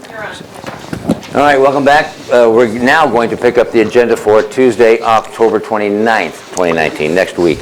And we'll call the meeting to order at 2 o'clock, and Vice Chair Gary Edwards will lead us in the Pledge of Allegiance. Approval of the minutes and the agenda for that day will follow. Then we have an opportunity for the public to address the board. I'm going to guess we have nothing yet, but we'll have substantial this evening or today. County Manager's update. I will follow up Okay. on any. And we have consent items at this point, A and B. The first is consider removing 3 members of the Thurston County Citizens Commission on salaries for elected officials. We just talked about that. Yes, Commissioners, and I mentioned to you there were 3 members. They were not in attendance to the meetings. And under RCW 36.17.024, it is very prescriptive as to when the Commissioners can probably remove an individual from the Salary Commission. That includes incapacitation, incompetence, neglect of duty, malfeasance in office. So in this particular case is the neglect of duty. The staff is recommended for you to consider removing District 2 Representatives Jason Fuston and Rachel Morris from District 3, and John Christensen, is Mr. Jason Fuston and Ms. Rachel Morris from District 2, and Mr. John Christensen from District 3. Mr. Fuston was appointed to the Salary Commission in 2017, and his term currently expires on March 31st, 2021. Mr. Fuston has actively participated in the Salary Commission until 2018. But since 2018, they have not heard anything from him. That's item number 1. And for the other representatives for District 2, Mr. Fuston and Ms. Morris, they have not attended any meeting, and they have not received any information from them as to why they have missed those meetings. So this is for your consideration next week for removing them from the commission. So if that is the case, that will create 5 vacancies on the Salary Commission. Anything? And then, well, I know you're going to show us the ordinance, so I won't go too deep, but once we have 5, then is it just a majority of that 5 that would create an action? I will walk you through a specific. Go ahead. And I'd just like to make sure that the public doesn't feel that these folks have done something wrong. No. Particularly, this could be somebody's moved, it could be they're having health problems, whatever the issue, they certainly haven't done anything wrong. It's just a lack of participation for reasons that we don't know about. And I want to thank them for their prior service, even though we might have to remove them at this point. Thank you for the clarification, Commissioner. And 3B is the Auditor's Financial Service Report. We'll look at that when we get it, and that moves us to agenda item number 4, Public Health Social Services, Homeless Crisis Response Plan Adoption. Commissioners, for your consideration is for you to adopt a revised 5-year homeless plan. Back in June 2018, you approved the 5-year homeless plan as a result of what it calls a Homeless Crisis Response Plan as well. You heard from Keely maybe a couple of weeks ago, where she presented an update to this current plan. Keely Murno is currently going through all the many different jurisdictions, introducing this plan and getting some feedback. And as a result, she's updating some of the elements of the plan based on the feedback. And this particular action is for you to consider a formal action on adopting the plan for 2019 to 2024. All right. So if she's getting feedback, and I've gotten a little bit of feedback myself, which I think she's also gotten, then when do we see the final draft that incorporates all that feedback? So the plan is a living document. What we have, I'm trying to incorporate as much as I can into the plan, but it's been made very clear that all comments will be taken into consideration. If they are not formally inserted into the plan at this point, they will at they will continue considering them, because Commerce has made it very clear that this plan is a living document. It doesn't have to be, this is it, the end of story. We're not going to change anything about this plan once it's been adopted. Commerce is going to be kicking it back to us, I'm sure, with some recommendations once it goes to them. So it's a pretty flexible process. And are we on a timings? I mean, this needs to get submitted to Commerce? It does need to, it needs to get submitted by Commerce by December 1st. Yes. By Gary. I guess I want to make sure that this is a formality that we're required to submit, I guess. Obviously, I'm not 100% behind the plan that I've seen or that we've talked about, because I think it lacks in actually an exit plan, how to get these people back on their feet a little better, how to get them both drug treatment and mental health treatment. So if we submit the plan to the state, we can meet our requirement and we can still make adjustments to address these issues that I'm concerned about. Is that correct? That is correct. Thank you. And does the plan or the mandate from Commerce say those elements must be included?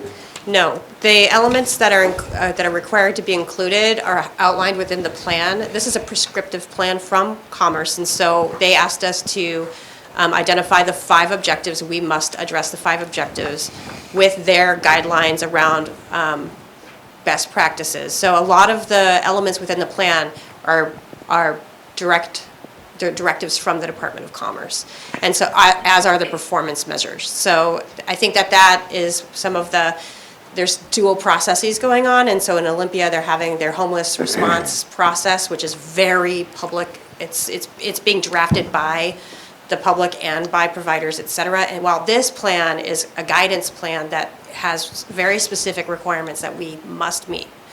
So it's a different kind of plan. Okay, and I don't bring that up as a point counterpoint, because I Right. agree with Commissioner Edwards that there should be an exit plan. We should be providing services, assessing what those services are needed by those individuals. But if it doesn't need to be included in that plan, if this is more of overarching philosophical, then is that included elsewhere then?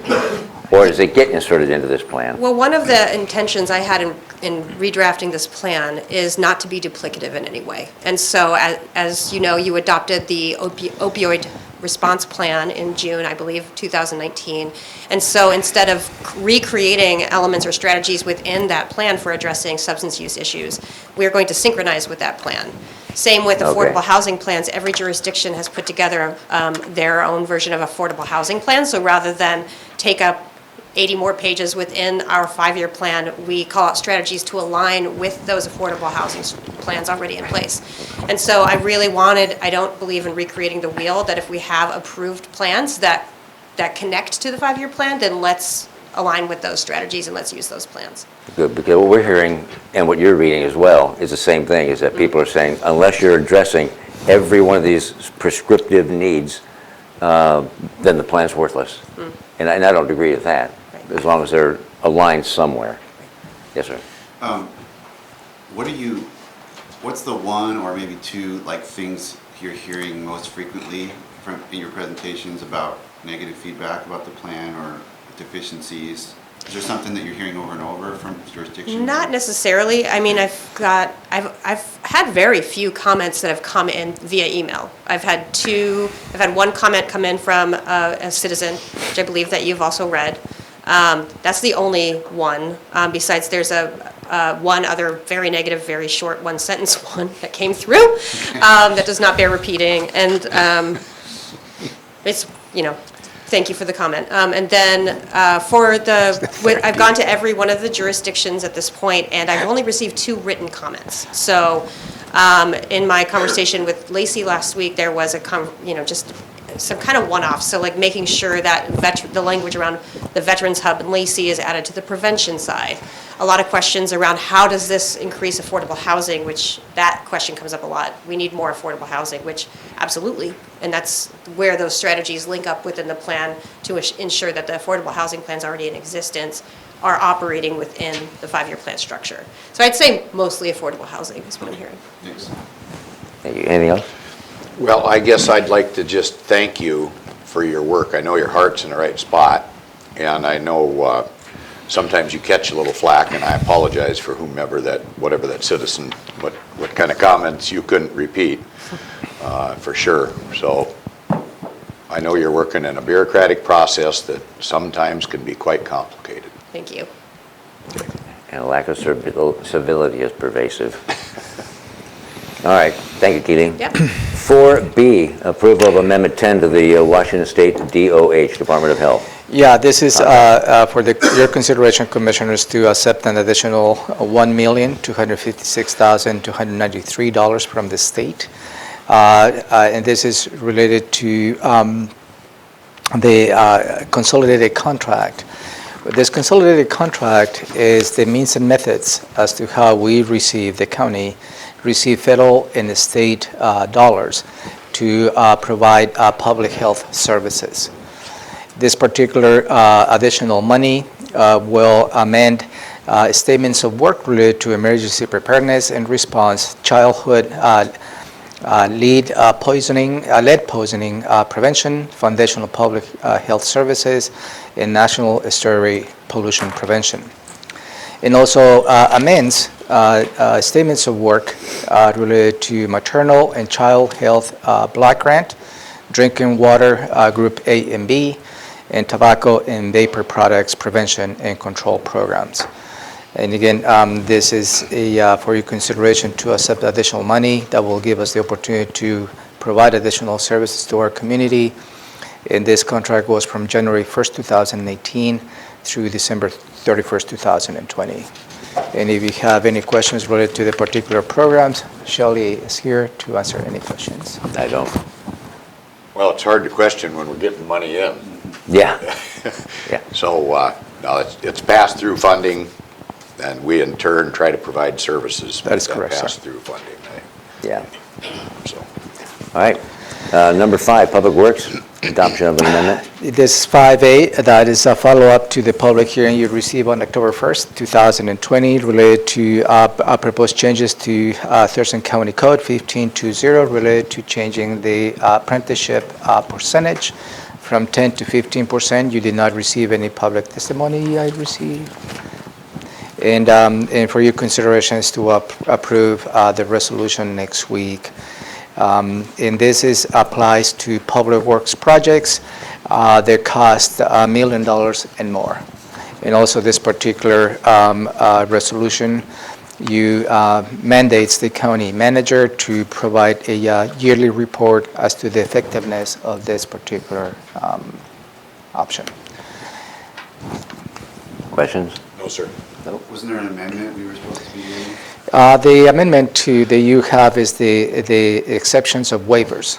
In the states, the apprentice utilization requirements in this chapter shall not apply to contracts in public works where the director determines the project is the recipient of funding from other sources that does not allow this type of apprenticeship is broad, without getting too much into the federal. That is the additional changes. I wanted it to be stated in that way. Yep. Because the way it was stated originally would be, anyway, I won't get into it, but I think that wording is good. Thank you. The right way it's stated. All right, 5B, contract for guardrails. Yeah, for your consideration, Commissioners, for you to award a contract for the countywide guardrail program for 2019, Phase 1, to Pearson Brothers. The Public Works Department went through the small works roster where they received 3 different quotes, and the lower bid was Pearson Brothers of Sumner, Washington, for the amount of $87,264.62. Also, the department is requesting an additional 10% to cover any unexpected activities during construction for a total of $95,991.08. This will be funded by the County Road Fund. It's already included in the budget for 2019. And this program will address guardrail needs on 183rd Avenue Southwest in Rochester. Independence Road southwest and along the Chehalis River. And what's the third location? Actually, there's only 2 locations. Thank you. Phase you. 1. Questions or comments? No, sir. All right, 5C, contract award for Mullen This, Road. for your consideration, it's also for you to consider awarding this contract. This is for improvements on Mullen Road from Lacey City Limits to Carpenter Road. In October 2nd, 2019, we received 13 bids, and active construction was the lower bid with $9,467,463.01 to be precise. And the department is requesting the board to consider awarding this contract with an additional 10% contingency to cover any unexpected activities during construction for a total cost of $10,414,214. The funding source for this project is coming from the federal government, the Federal Surface Transportation Program with $2 million. From the state, the Transportation Improvement Board with $4,209,000. The City of Lacey is contributing $1,993,849. And the county is contributing $1,274,618. And that is coming from the county's road fund. And this project is already included on the budget for 2019. You heard some perspective from the staff a couple of months ago. This is going to take us 2 years of construction. Staff has gone through a lot of public information related to the impacts to the local community while we construct this road. We cannot close the road in order to do the work. That will be the easiest and fastest way. And the reason it is going to take 2 years because we need to keep the road open, at least for local access, while construction is happening. Yeah. Okay, go ahead, Gary. And active construction is from where? Active construction is a local unit from the state, if that Okay. was you're asking, yeah. But it is local. Yeah, it's local. Okay. Commissioner Mentor, anything on this? No. Okay. That takes us, Curious real quick on the previous item. Guardrail? Did you say the guardrails, did you say when that would be,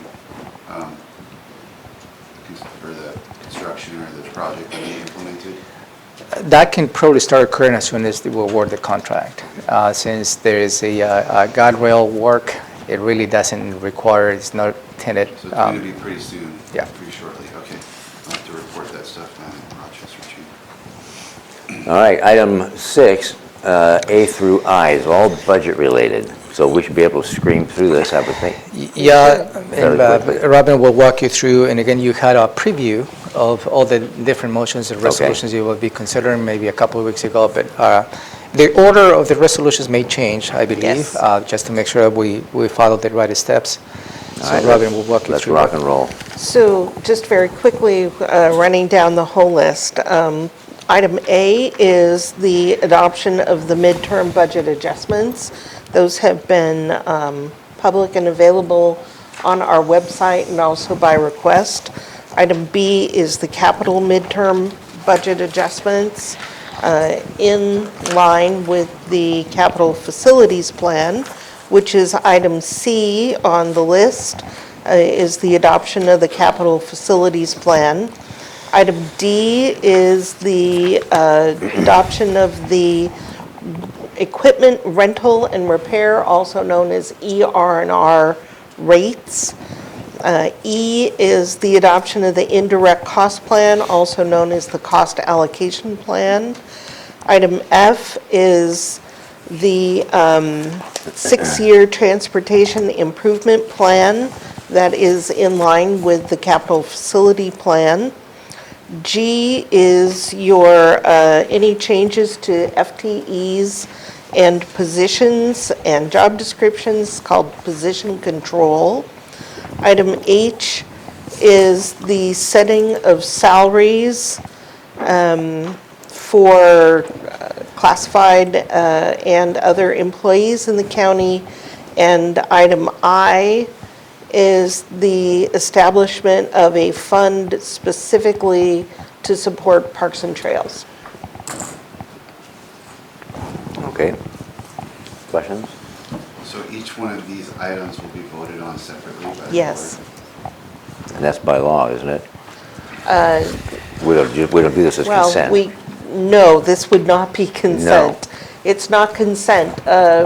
We could move to authorize them all at the same time, but we generally do them one by one.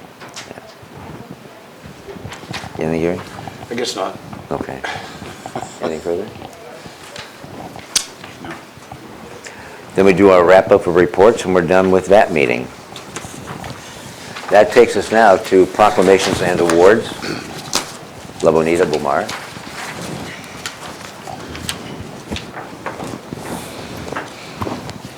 Good morning, La Bonita Bomar, Clerk of the Board. I do not have any new proclamations and/or awards to present this week. We've already discussed them, and the originals are in your signature packet for signature. Perfect. Advisory bo- boards. Boards and commissions, Oh, yes, yes. May I? There may be a certificate of appreciation. They might be coming your way, and that is related to JBLM servicemen and women who participated on the one-day event last week. I don't know how many participated, close to 100? 85 servicemen and women. They came from the base, and they were assigned to specific projects around the community. It was not necessarily county facilities. So it will be a good opportunity for you to consider in an upcoming meeting a certificate of appreciation for the job well done. Absolutely. And we'll make sure that probably Yeah. some of the officers who were involved in that effort maybe come in to that meeting and for you to say thank you to them. Wonderful. Good idea, thank you. That was a good event. It always is. All right, we're back to you. boards and commissions. I have one new application submitted. This application is for the Timberland Regional Library Board of Trustees, and it's from Kathleen Varney. Her information is included in your packet. And we said we were going to give a month to receive applications for the Planning Commission, Area Agency on Aging, and the Timberland Regional Library Board. We're only looking for one spot on Timberland Regional Library? That is correct.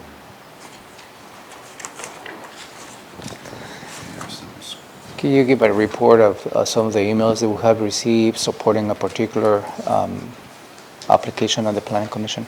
Yes. Do either of you know Kathleen?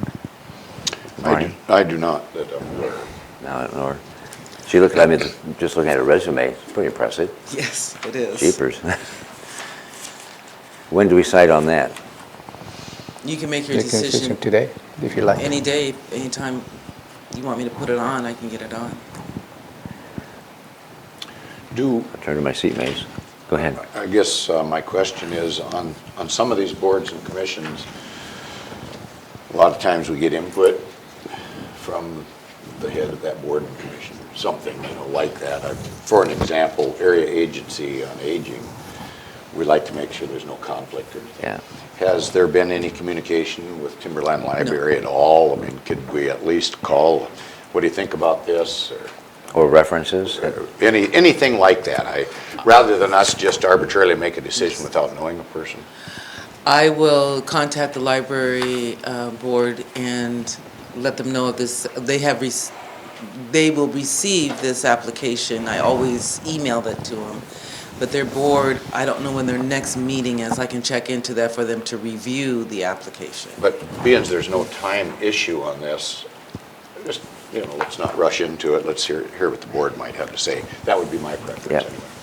Yeah, I don't want to rush this. This is a big appointment. Yes, it is. The library system's going through a lot of changes, and I forget the way the way it's structured. This appointment has, I think, a lot more significance than some of our others, and so I'd want to make sure we have as many applicants as possible. And I need a chance to review this one. I haven't. Correct. haven't This had a is the chance. first time you've seen it. Yeah, first time I've seen it, so I would want it, Yeah, it's representatives from 5 counties, so, yeah. I agree. And that's fine with me, that's what I was asking, when do we decide? Because I'm not in any rush. This only became open recently anyway. Correct. And this is my first application that I have received for this board. Did you say you've gotten some input, though, you were about to say? On the planning commission. On the Planning Commission. Oh, okay. On the Planning Commission, Molly Carmody has submitted an application, and along with Barry Halverson. Molly Carmody has had several members of the public to submit letters or emails, actually, of recommendation for her to be appointed. The first one is Sherry Silverman. We received her email supporting Molly to be a Planning Commission member. Polly Taylor has also submitted to support Molly. Dave Little supporting Molly. Dennis Langhans supporting Molly. John Season supporting Molly, and Madeline Bishop supporting Molly. So we have several citizens who are in support of appointing her to the Planning Commission. Yeah, go ahead. When did that vacancy occur? I'd have to double check, I don't have the exact date. I guess we were trying to wait a month or When we something. hired Jennifer Davis. Has that been a month ago or Well, something? it's We almost said we were a going to little wait over. till the end of October. Okay. Yes, Yep. so one more week. Yep, Okay, okay. good, thank you. And I will bring these back to you next week. Thank you. That's all that I have. Thank you, Lon. Thank you. PIO check-in. Good morning. Good morning. If this microphone cuts out, sorry. We're having microphone issues. Commissioner Menser's Thurston County Connection on fish habitat was posted yesterday, so that one is now out and viewable. Good. Yeah, it's a good one. And then yesterday, Commissioner Hutchings filmed his Thurston County Connection at the coroner's office, and that one is expected to go out in early November. And that will be our last Thurston County Connection for the year. We'll come back in January and film the commissioners panel. And then... While you say that, let me just add real quick that Gary Warnock, our coroner, and his two deputy coroners did an outstanding job. I heard the Outstanding. interviews went really well, so it's going to be a very interesting one to watch. And then lastly, we begin the web demos this week for our website redesign. All of the web coordinators across the departments and offices have been invited to attend each of the 3 web demos over the next 2 weeks. I will have a mechanism in place for them to provide their feedback. The small group of evaluators for the RFP will be there at all 3 of the demos, and we'll get back together, review the feedback, and make a final recommendation to move that project forward. That's all I have for you. Questions or comments for PIO? Just that I think this is welcome and overdue. At the Lacey meeting that I attended on their RV ordinance last week, somebody stood up and was talking about our 5-year homeless plan, and was talking about how, now it's not going to be easy to find it because the Thurston County website's very difficult to navigate, and went on and on about that, and it was a point well taken because we're obviously aware that our website could be Yes. more user-friendly, so. Yes. Looking If anyone forward to is that. looking for the 5-year homeless plan, on the homepage, there's a section that says homelessness. If you go to the homelessness website, it's right on there. So, in case anyone's looking for it. Yeah, some people are. And with Brian, your other assistant PIO, with him being on family leave, Neil Shea yesterday stepped up to the plate big time. It was great. Good, thank you. Good. Yeah. I'm glad to hear that. Is that it? That's all I have. All right, briefings and public hearing decisions pending. Yeah, Commissioners, you received a briefing on last week, October 16, related to the WARN, and that is a mutual aid agreement. The Public Works is suggesting the county to participate, and the gist of this is for us to access a multi-agency cooperation agreement in case of emergency. As a result of the briefing, you had 3 questions. One was provide examples as to how the system has been applied in Washington State. The answer to that question is, since the Washington State has not been subject to a major disaster, has not been tested yet. However, smaller jurisdictions have used this wall warrant, and as an example is the city of Spokane needed a valve for their wastewater plant, and through this agreement was able to get that equipment as soon as feasible. And also other jurisdictions have used this in order to respond to snowstorm events. The second question you had is who, if anyone, signs the agreement. And what the response to that is the one-page agreement is just getting access to this overall agreement. So the full agreement will have each jurisdiction signature page along with that agreement. So at least that was my question at that point. That makes sense. And third, you ask if this issue has been vetted by the emergency management director. They have reached out to Kurt, and Kurt does not have any particular issues with this proposal.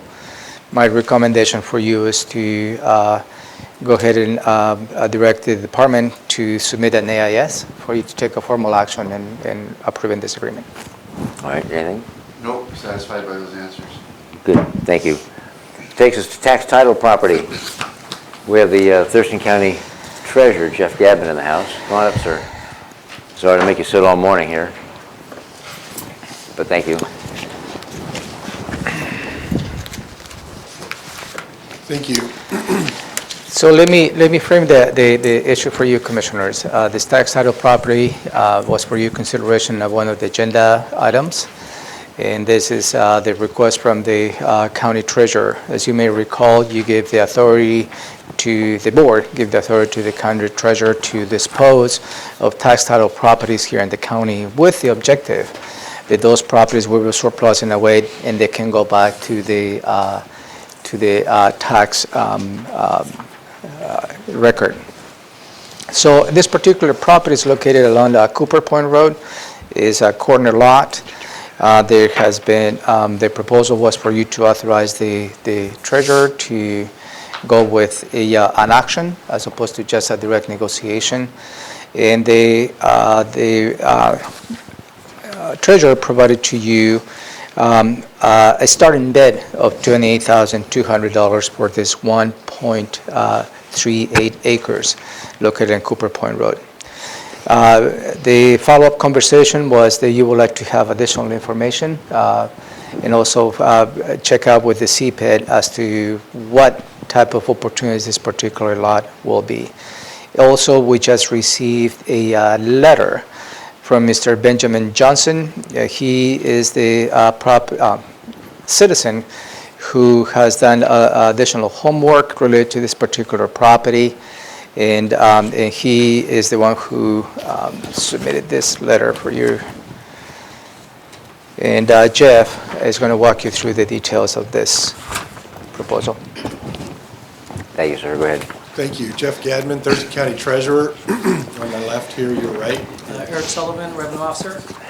And Eric is the one in the Treasurer's office who is responsible for keeping track of and disposing of these tax title properties. And thank you for your time today. So I think I want to begin, there's a couple of things that we need to clarify that I'm not sure were real clear in the last meeting that we had about this.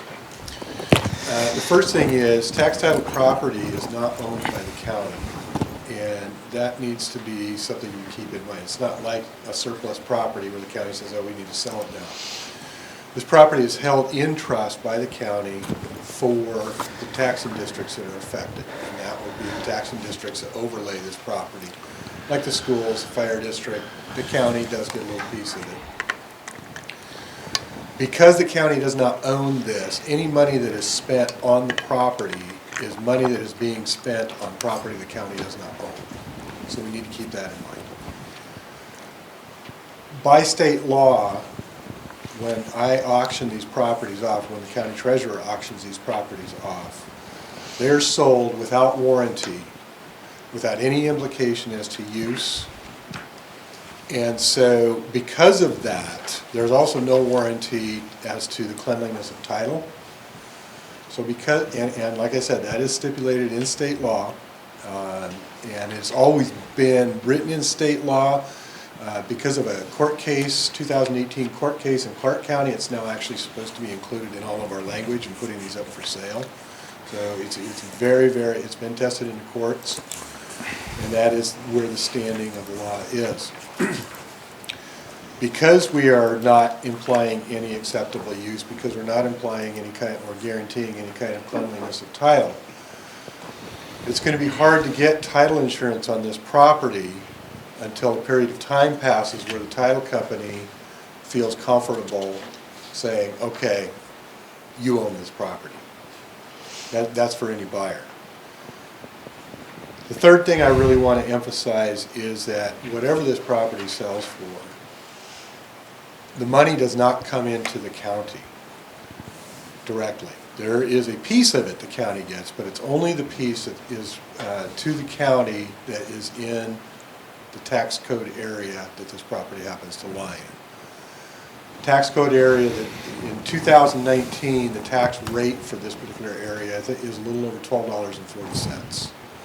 Of that, the county general fund will get their $1.2146 per thousand. So the rest of the money has to be dispersed to the taxing districts who we have been holding this property in trust for. So having said all of that, I also want to say that in over 30 years of experience dealing with real estate and properties and watching different auction actions, knowing friends and acquaintances that have gotten into thinking they could get a good deal at a foreclosure auction, and these are private sales.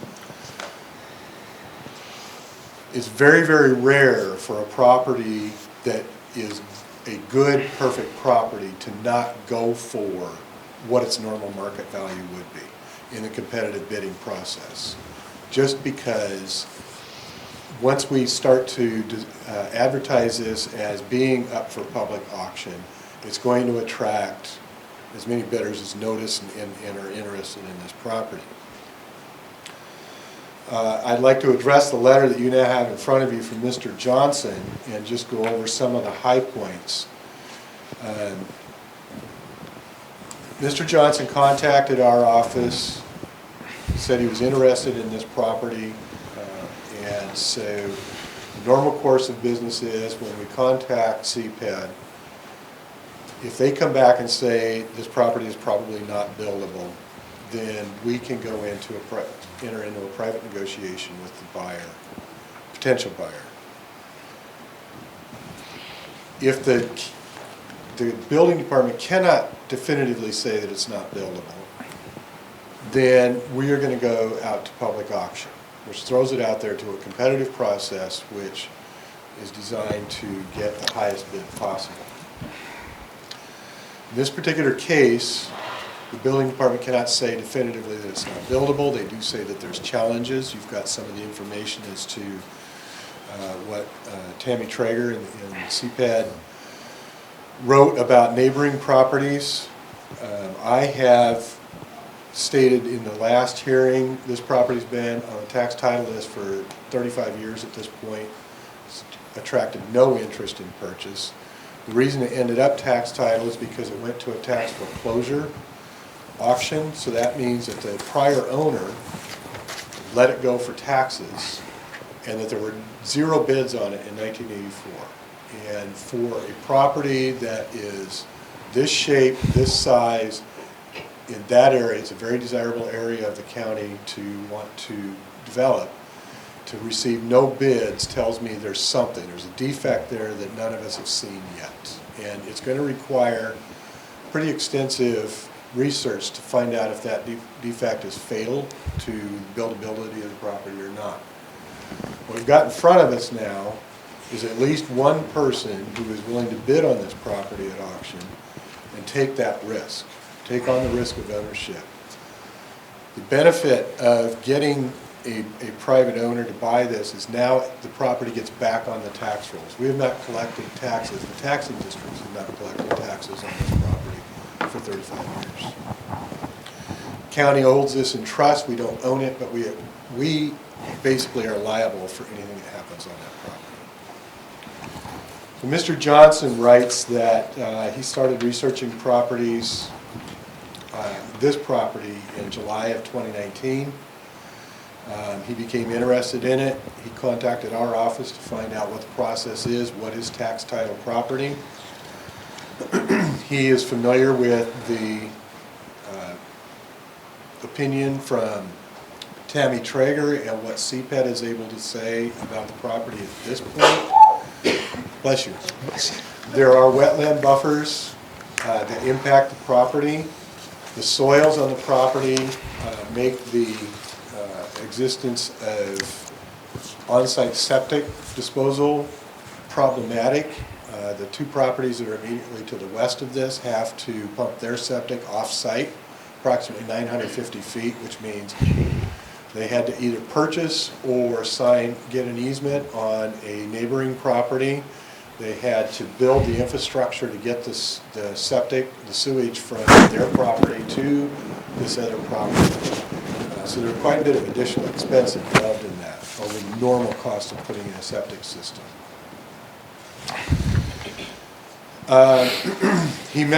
Mr. Johnson met with the county assessor's office to ask them about the zoning and stuff. The assessor's office is not sure exactly when this property is created. Some of that has to do with the property records that are available. To me, looking at some of the background on this, it looks like parcels were cut off around this one, and this is kind of a leftover. There is also utility infrastructure located on this property in terms of a CenturyLink vault, communications vault, and some PSE work that's on here. We don't know at this point how that will impact the potential to development. Mr. Johnson states that he did a lot of research on this. He spent about 36 hours of his time and some money on this. He actually ordered a title report on his own for this property, which is beyond what most people do when they're looking at these properties. But I think there's a point here that he makes in the final paragraph of his letter, in that if the county does the research into these tax title properties and comes up and says, oh, we believe this property will support a dwelling or support another type of structure, that's basically putting an implication of guarantee into usability of the property, which goes against the state law over how we're supposed to sell these tax title properties. I'm recommending, based on my experience, based on the research that Eric has done at putting this out to bid with a minimum bid of $28,200. 28,200. Which 28,600 with the fees. And that covers the direct costs that the county has spent, or the treasurer's office has spent at this point, in the original attempt to collect the taxes and the current attempt. It also then will be dispersed out to the taxing districts that overlay this particular property. As part of this process, one of the reasons why we bring these to you and put them on your agenda is that if you feel that there is a different amount that you want to put out there for a minimum bid, that is your prerogative. That was left in place when we changed the tax title property ordinance this year on purpose for exactly that reason. Well, there you have it. So is there any additional information we'd like to hear from the board? How would you like to proceed on this particular property? Go ahead. When you say it's going to be any benefits that the county gets or something, or excess money is going to be dispersed to that particular taxing district, what does that actually mean? I mean, their taxes will be lowered somewhat if we were to sell this property? So, yeah, let me answer that. So every property, as you know, is overlaid by several different taxing districts. In this case, it's the Olympia School District, Fire District 9, the library, the port. Yeah, I don't think there's a cemetery district on this one, but the county road fund will get some, and then the county general fund will get some. And the way the state law reads, when these properties are disposed of, tax title properties, the proceeds from the sale get dispersed to the taxing districts as they are currently billed. So each taxing district will get its proportionate amount. And the county general fund at this point, I think, is a little over $1.21 per thousand. So will they get that back for the last 35 years? No, it just comes out of whatever the property sells for. So 35 years of revenue from this property has been lost. And the value as assessed by the assessor on this property has varied from what to what? I didn't research that, I'm sorry. Because, one of the reasons for that is because it's tax exempt. There's a couple of issues here that the assessor's office is required to assign a value to the property, but they don't go into the same in-depth research on these tax exempt properties to really truly discover the value the way they would on yours or my property. The other issue with that is because it's tax exempt, nobody's been in a position to challenge any value that's come out of the assessor's office.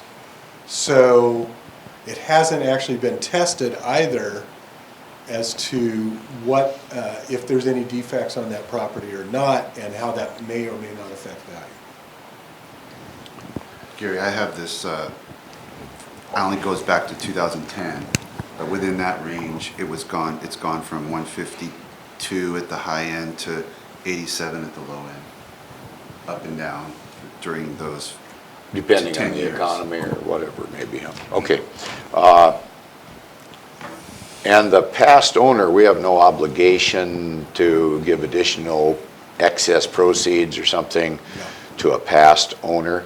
We don't even know who the past owner is, right? If this had sold in a normal tax foreclosure auction, then the owner would have 3 years to claim excess proceeds. But at this point, because it's gone into tax title, that benefit is gone. And how big are the adjoining properties that had septic problems that you mentioned? Are they like 1 acre, 5 acre? Do you know the size of those properties? I think one is slightly smaller It's and pretty one is similar about the size. same size. Similar size. Yeah. Around this place. Yeah, on your This one- packet, you have a layout. It's similar size property, some is smaller, some a little bit And bigger. this one is, what is it? 1.4? 1.4, 1.5 acres type deal. Okay. Anything else? No. Just one question. I think I understood this from our conversation yesterday, Jeff, but whatever it's sold for, and the assessor would then come and assess the value of the property at whatever the market value is in the subsequent years, and the owner would pay taxes on that rate. So even if my point is, even if they got a deal, on the property purchase price, they'd still be, the county would still be receiving taxes on the appropriate value. And they might build a home, and then it would even go up higher. And we'd be starting to get tax revenue on an ongoing basis. Yes, and if they build a home, that's a real big win for both the purchaser and the taxing districts that receive money from that property. And the way the process would go is the assessor would not change the value solely based on the purchase price. But if the owner finds significant, or the buyer finds significant defects on the property, and of course defects are always measured in appraisal world as, how much would an investor adjust their offer on a property to fix that defect. So if the owner comes in and says, hey, I think this property is worth $20,000 less than what you say, it would have to be proven at the Board of Equalization and maybe eventually the Board of Tax Appeals. So this property, you have more? Property's been sitting for 35 years, and Mr. Johnson's the only one with a viable bid on the property? He is the first one that's contacted us. He has said that he will bid at least this amount. We don't know until we actually open it up to a public auction if that's where the bidding will stop. Okay. So the decision before the board now is accept that as an opening bid or establish a different bid? No, What is the, no, Commissioners. What I will ask the board is for you to direct me to bring on AIS, the next board meeting, for you to give that authority to the treasurer to Perfect. exercise the action. perfect, okay. Does the auction close? We don't have the timing of the action yet, right? We have to go through this process first, so Yeah. as soon as we get approval through the Yeah. IS process, and you say, yes, sell it, this is the minimum bid, then at that point, I have to go through a whole nother channel of laws to get this out at a public auction. Yeah. Yeah, so it could be, as soon as it's approved, it's probably gonna be at least another month and a half. Right. Because I have to publicize this in the paper for 2 weeks, there's things that we're required to do by state law. So the board isn't approving a sale to No. this gentleman, No, they're no, approving no. going to auction. To go to an open auction, make it a Excellent. Okay. public auction, rather than a private negotiation. Perfect. And the reason for that is because we believe it's practical. Potentially And we buildable. don't want to start the auction process until we're sure we're ready to go, because there is a fee associated with that, with the auction company. Okay, go ahead. You set an initial minimum bid of 28.6, I guess, right? And that was based on what that property owes to the school district, to the county, to the fire district, the road district, all that type of thing? That's based on the taxes that were owed in 1984, at the time it went to the tax foreclosure auction, plus the fees, direct fees for the efforts that the treasurer's office put into getting the property ready for auction, putting it on auction. Recording fees, Recording. excise fees. Yeah. So But- the state law basically states that anything that goes to tax foreclosure, if it doesn't get sold, reverts to the county in trust. So that's what this is. If anybody wants to purchase that, at a minimum, that dollar amount that we are required to get is at least the amount of money that it was attempted to sell for back when it went to an auction for tax foreclosure, but no one bid on it. So the deeds, if they're doing this correctly, when it's deeded in tax title, will show the dollar amount that they attempted to sell it for. And so that's where we get that information.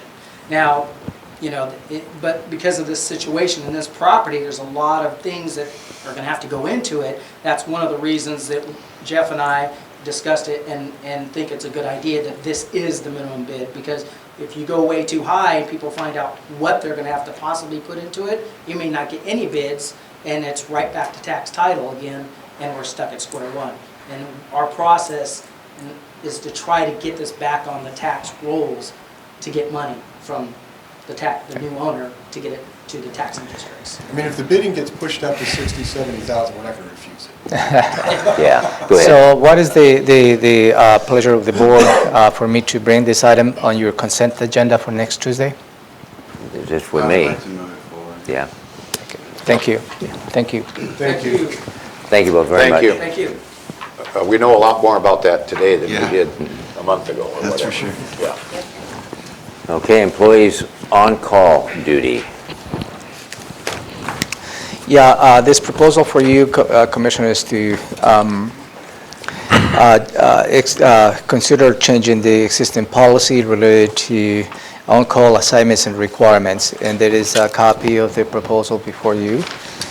And the reason for this particular proposal is that on-call duties is well outlined on the many different contracts with the many different unions that we have. For the most part, union members, they serve as on-call duties. For instance, you know, Public Works, they have an on-call duty, and it's well defined how the compensation will be. What is missing in the whole concept is for those individuals that are not represented by a union, they're in need, at least the management of that department is in need to put them on on-call duties. And this outlines the roles and responsibilities of on-call duties for those individuals who are not represented by a labor union.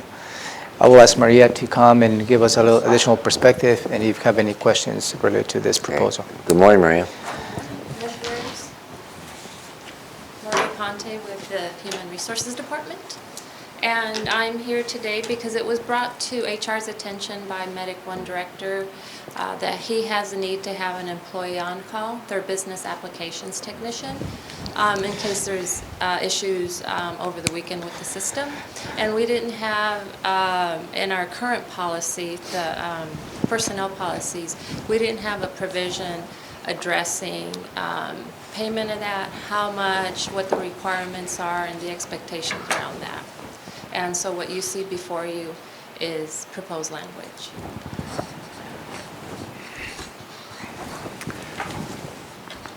Yeah, go ahead, Gary. Are we reinventing the wheel, or is there precedence elsewhere in government entities that have dealt with this, and we're kind of copying something that's already established? Or It mirrors what's in our collective bargaining agreements fairly closely in terms of the expectations. The differences in the collective bargaining agreements, there's a flat rate, and which we adjust every 3 years based on bargaining. But in the personnel policies, we've included a percentage rate. That way, as an employee's salary goes up, it's commensurate with that percentage increase. So we're not reinventing the wheel. We're just bringing our policies up to date. Are there other jurisdictions that have done this type of thing that Yes. we're reflecting here? Yes, we did some research and we found language that we cut. Looked like pieces it of might match, but Yeah, you had to yeah. do a little adjusting or Correct, something? yeah, And you're making this recommendation? correct. Do you have questions? Hey, you got a microphone. Yeah. Mine wasn't working. I get this. So union employees already have a provision. Do we not have on-call employees that are not union right now? Not typically, so they're probably overtime exempt. So somebody that is like a business applications administrator is overtime exempt, and so if we bring them in over the weekend, they're not paid. But in Medic One, we have a position that's a technician level that is overtime eligible, and we have to compensate that individual to be on call. Because the expectation is if there's an emergency, they're responsible to come and respond to that. As the county manager said, in Public Works, we have those provisions because there are issues over the weekend that happened. You know, wastewater treatment plant, we need somebody on call for those. So it's well vetted and established in there, and we're just trying to mirror similar language for our non-represented. There's not a huge amount of them right now. I can identify one, but we need to ensure that that person gets compensated. So in some cases, they might not get paid overtime now because they're getting this on-call rate, or? So the on-call is on Saturday, Sunday, when they don't work. We've said to them, we need you to respond, and they're prepared, which is different than on a Thursday evening. Oh, something happens, we keep them over and we pay them 2 hours of overtime because they're already at the workplace. This is, we're going to disrupt your weekend and we're going to compensate you for that. But you were saying formerly they might have to get paid overtime. That's probably how we would have handled it. I'd have to go back and do some research around that. Okay. But we would ensure that they got compensated. I'm just trying to get my head around the financial impact of this in terms of how we're doing things and how we're going to be doing things. I imagine that it's minimal at this point and that the appointing authority would manage that within their budget in terms of on-call response versus 2 hours of overtime. So it'll vary, but I don't anticipate a huge, like, sudden overabundance of on-call pay or anything like that. It looks like standard language when I see the 15-minute increments and such, but an issue I had at another agency was that an employee would work, and I see this covered, it does not apply to exempt employees. Correct. And so an employee would work X amount of hours up until Friday and then go on call, and then when their hours are calculated, that would bump them into overtime. Until we were told by L&I, you cannot, and I think it was L&I, but state rule says you cannot pay overtime to an employee for hours they have not worked on the workplace or on the work site. So I just want to be sure we're covered there. That the overtime call is not going to bump them into overtime now, because it's an increase in hours. The on-call hours, So yeah. there's a flat rate, so if they respond, it's like, it's two hours, so it's possible. I mean, under the Fair Labor Standards Act, we are required to pay for overtime. So it's possible that they come in and they do 6 hours work, then we would calculate that based on the provisions in the Oh, I get outline in that. the policy. Oh, of course, yeah, with a minimum of 2 hours, right? Correct. But my concern was they're on call, they don't get called, but their on-call time would add to their hours of work. No. Right, And 'cause bump they're them not into working. overtime. Yeah, they're on standby. Yeah. It's when they're actually coming in and doing the work. Exactly. That's when we would start Okay. calculating that. Thank you. So with your concurrence, Commissioners, then we'll ask Maria, with your direction, to bring an AIS for you to formally approve this. Please, thank you. I mean, I'd like to hear it. Oh, yeah, yes, thumbs up. Okay, thank you.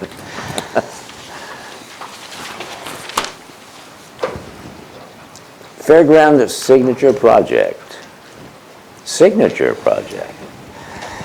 Yeah, that was intended to put that title Yeah. on this item, Commissioners, because let me take you back to the previous board, where the board had a desire to invest on the fair grounds with a signature project in the order of $200,000.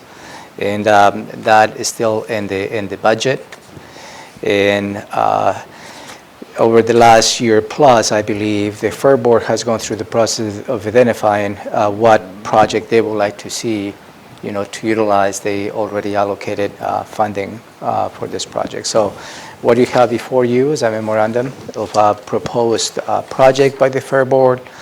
And before I can go through the process, I let Josh just to go through and explain what this project is all about.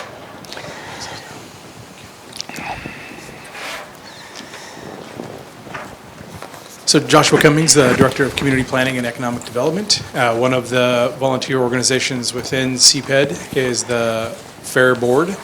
And so in honor and respect of the volunteer citizens that serve on the Fair Board, the Board of County Commissioners requested that we reach out to those members and get their input on what they would like to see as a signature project. And in recognizing that the total amount of whatever we have available from the county may not cover whatever the total amount of the project cost is, the Fair Board still wanted to provide a list of their recommended projects that they would consider would increase the attendance during the fair event, increase the revenue from potential vendors that could participate, and then also increase the potential occupancy of the fairgrounds throughout the year. Those were the kind of the standards that I relayed to the Fair Board when they were considering what projects they'd like to have. And so the memo that you have in front of you, they provided back in July of 2019. I also requested at that time that they further engage with the other stakeholders of the fairgrounds. It includes all the different 4-H departments and FFA groups, as well as the Fair Foundation. They did that over the past few months and then provided this updated memo. I thought it would be helpful to provide this map to rank the different recommendations. So that's my hand scribble from this morning on there. And then you can see that the projects that they recommend, they're in ranked order. The first one is a construction of a steel frame structure to replace the Wheelie White Pavilion and the swine barn. And I've got that marked on your map as number 1. And that would take that, it's the 3-roofed barn that the alpacas are in during the fair. I don't know if you guys remember that when you're out there. It would take that structure down and then the places where the pigs are kept and construct a new one single pole barn steel frame structure in that area. Open area which would allow for covered use of that location, kind of an arena style, that the folks could show their alpacas and the pigs in a more, I guess, updated environment. If that's not something that the board would like to proceed, the second concept is addition of solar panels on existing buildings, and the building that would likely be most acceptable to receive solar panels is the Expo Center. That's the south facing, you can see the number 2 on the list. And then number 3 is infrastructure and heating systems in Heritage Hall. That's the old log cabin construction, number 3, that could use a boiler update and help it have better temperature control throughout the year. It's an old historic building. So this is that kind of that first step in getting the input from the Fair Board. They didn't want to go too far on getting the feasibility done until we had received your input on their recommendations. So this is that first step.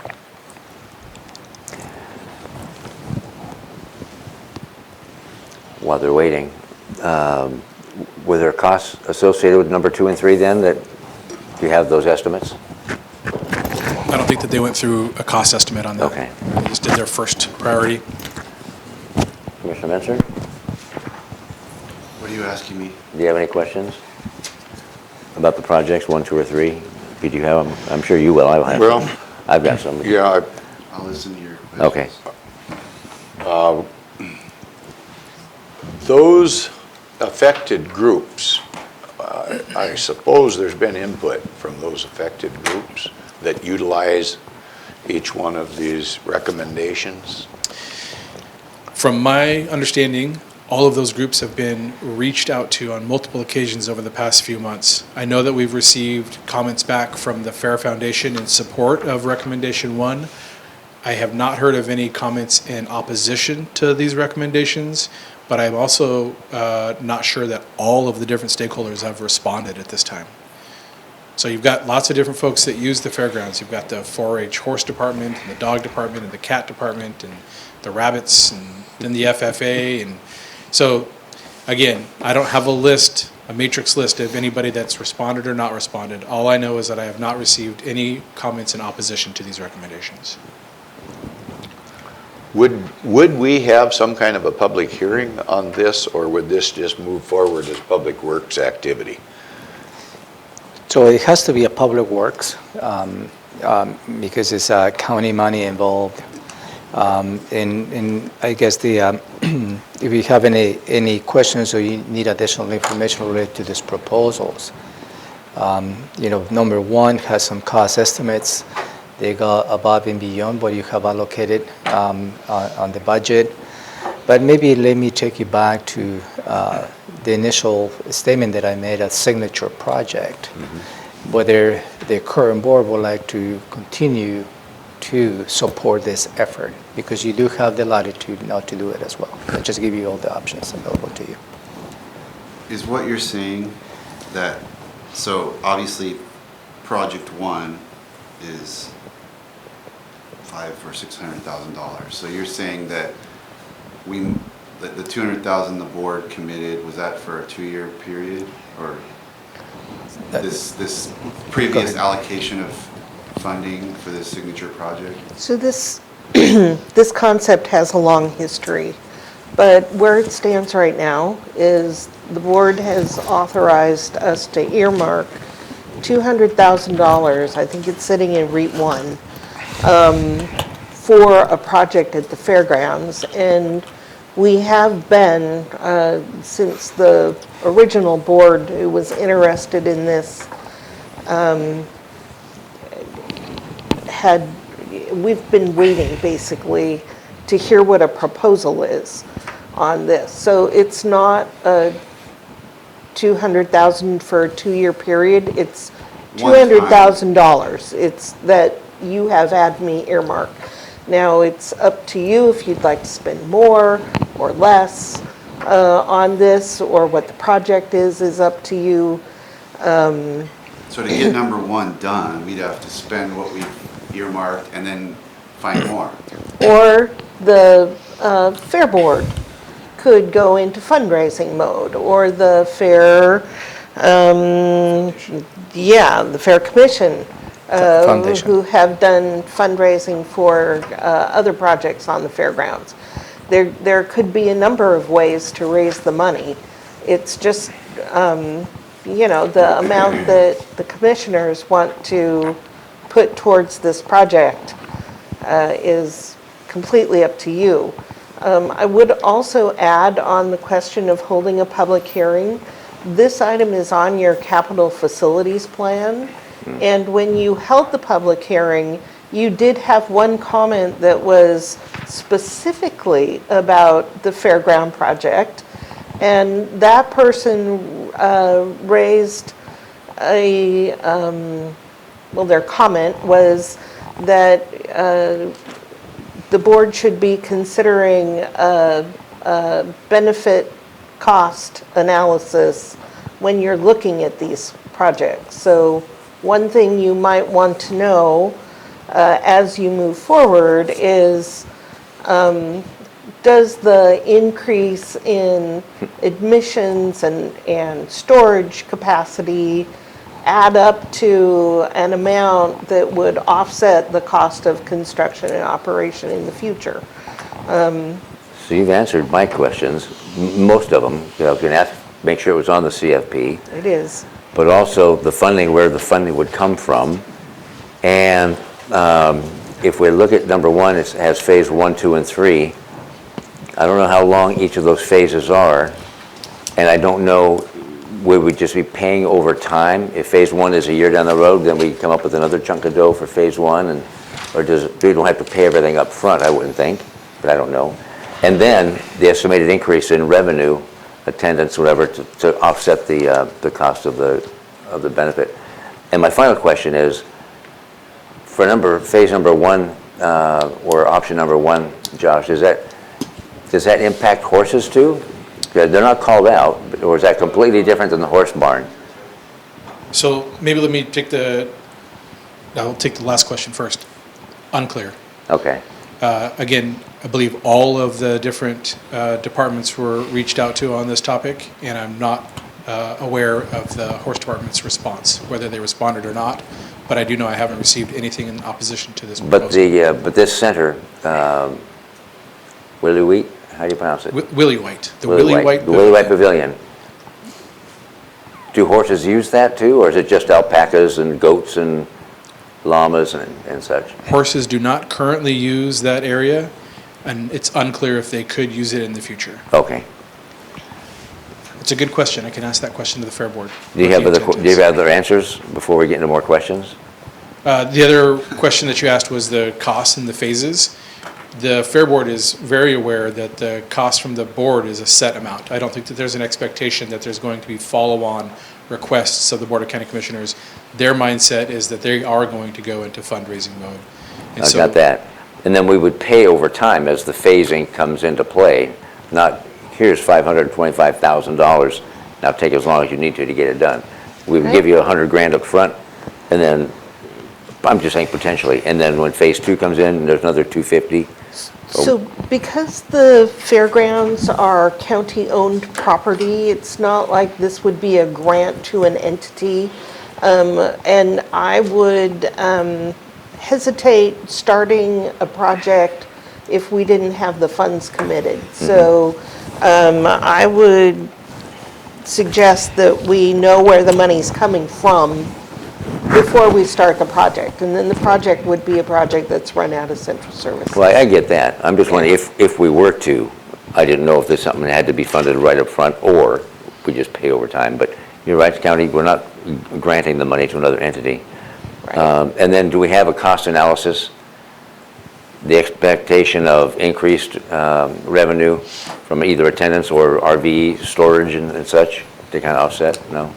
No, again, this was conceptual when we asked it back in April, and then got this back in July. So we can ask more questions if the will is there. I can ask clarifying questions. Yes, sir. It seems to me that I remember discussion on this some time back, and it had, at least it was talked about on some kind of a horse arena that was going to be covered so that it could be utilized year-round. Correct. Yeah, the roof and arena or something. Something like that, but I don't, and I don't see any of that on here. So, do you know anything about that? It seems to me that discussion took place, but I don't know where it went. So, I'm seeing some head nods here. It sounds like others heard that same thing. No, we did. Yeah, that was the initial idea, but the Fair Board went through the process, and this is the new proposal before you. So. And I guess that's why I'm asking that question of who all was involved and which users were involved in reviewing and recommending this? Because it seemed like it was a pretty good topic at one point. So, yeah, so let me take you back. As I recall, it was the fair board or someone came back, they said, we have this chunk of dough coming in, we're going to replace the roof. And we said, that's not how it works, as I recall. Does that refresh memory? Well, yeah, because it is a county project, it needs to follow a process. Right. That's perhaps what you're recalling. And Because that was the project, I think, yeah. was the horse arena. Yeah, and it's not, the county was not going to give, quote unquote, $200,000 to the fair board to do what they perceive to be, their project. Is a county facility, it's a county project, it's county funding. When and if the Board of County Commissioners determine this is the project that you would like to implement at the fairgrounds, we'll take that and start treating it as a project, and we deliver that as a normal Thurston County project when it gets to that point. So there will never be a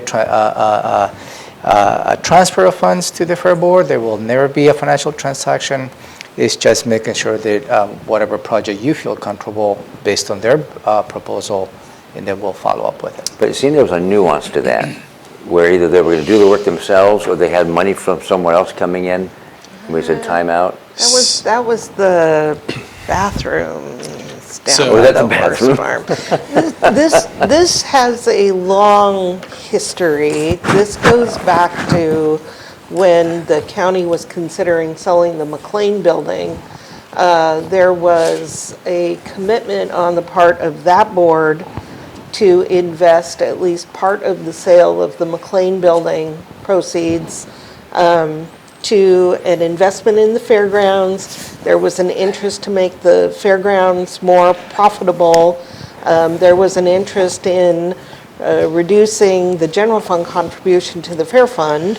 And then things have just kind of developed over time to where we're at today. And there was a proposal about the horse arena. The board that started all of this was thinking of some type of an event venue. We couldn't attract Springsteen was the joke, but maybe there'd be other types of events that we could bring in that Maybe would the create Beatles. revenue to the revenue to the fairgrounds. Fast forward, the proceeds from the McLean building were largely spent in other ways.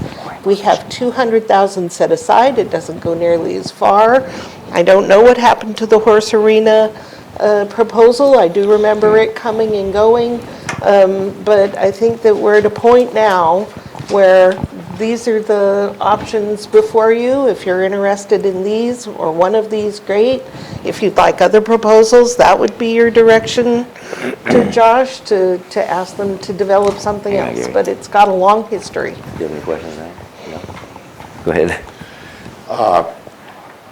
We built a new, or remodeled a building for the extension service. Did. It's part of that That was money. part of that McLean money. Yeah, the McLean money, the revenues for the sale went to So we the addressed remodel. that, and that also enhanced the usability, I guess, of the fairgrounds to a degree. To a degree. That cost analysis business that you mentioned. And they do have a nice bathroom in the Benedict. Yeah, that took a while to get there. I remember that. That was a long conversation. But it seems like the original intent of this dedication of funding had to do more with that horse arena. And to what extent, I really don't recall, but it's apparently morphed into something else that I'm not opposing or Yeah. or promoting either one of those. I'm just kind of wondering what happened to the original proposal, because that was something that was also going to it was going to have a cost analysis, and that return was going to be utilized more and more and more all year round. So Let's ask Josh. where are we at Maybe he on that, knows. Josh? Do you have some background you could help us Josh with? Cummings. Yes, I have lots of background. Okay. The horse-covered arena concept was not a formal recommendation by your volunteer citizens on the Fair Board. As we discussed, there are multiple different stakeholders that utilize the fairgrounds, and that concept was proposed by one of those stakeholders to the commissioners. In this process, it was requested by the commissioners that we engage your volunteer citizen Fair Board on their larger concept of what they, the Fair Board, would like to see as the signature projects. And in so doing is what came out of that are these recommendations. And again, I think that there is definitely a place that we could look for more information and to see what those different departments may have in terms of concept on these recommendations. But just kind of separating the recommendation of the covered horse arena was not a Fair Board recommendation. It was a different department that provided that concept. If you would like us to try and, like the Fair Board, to try and get more information from those departments, we can do that. But again, this is the Fair Board's concepts, not CPED's, but the volunteer citizens that serve on Fair Board. Okay. Oh, let's go ahead. So I'm just listening to all this. I don't have all the background that you guys have. I am willing to go out there and take a look at this idea because, you know, I'm sitting here reading it and thinking, if I'm a attendee at the fair, how is this enhancing my experience there? Mm-hmm. I mean, we have buildings there doing this job, creating a big steel structure. That doesn't sound to me like it's going to enhance my fair experience. Mm-hmm. The words that are used in here are pretty vague. Flexibility for multiple uses. I don't really know what that's going to mean. It's increasing the value by, being a positive economic impact. Well, if that's true, I need to see that actually analyzed in a way that can convince me that that's true. The rental occupancy, that ought to be pretty easy to sort of cost out and see if that's a money maker or not. But I don't know, it's a lot of money for something that I'm just not, based on what I'm hearing right now, it doesn't make me feel like it's a big, step forward for the fair and for the average citizen going to the fair. But maybe, I'm open, it's just my initial thoughts since I've been listening to all this. Yeah. Did I hear? Go ahead, sorry. Go ahead, sir. No, I was just going to ask, I thought I heard maybe a question for a site visit? Was that? Well, I can do a site visit because I'm not sure, I can look at this map, but just to kind of visualize, okay, this is what's here. And I go to the fair, so I kind of know it, but before I'd have to go out there and take a look myself before I'd be willing to say, this is what I want to do. You cook pancakes out there. No, I mean in this specific building, this specific number one, this footprint that you want to replace with a 23,000, I don't mean you, but proposing to be replaced with a 23,000 square foot steel structure. I mean,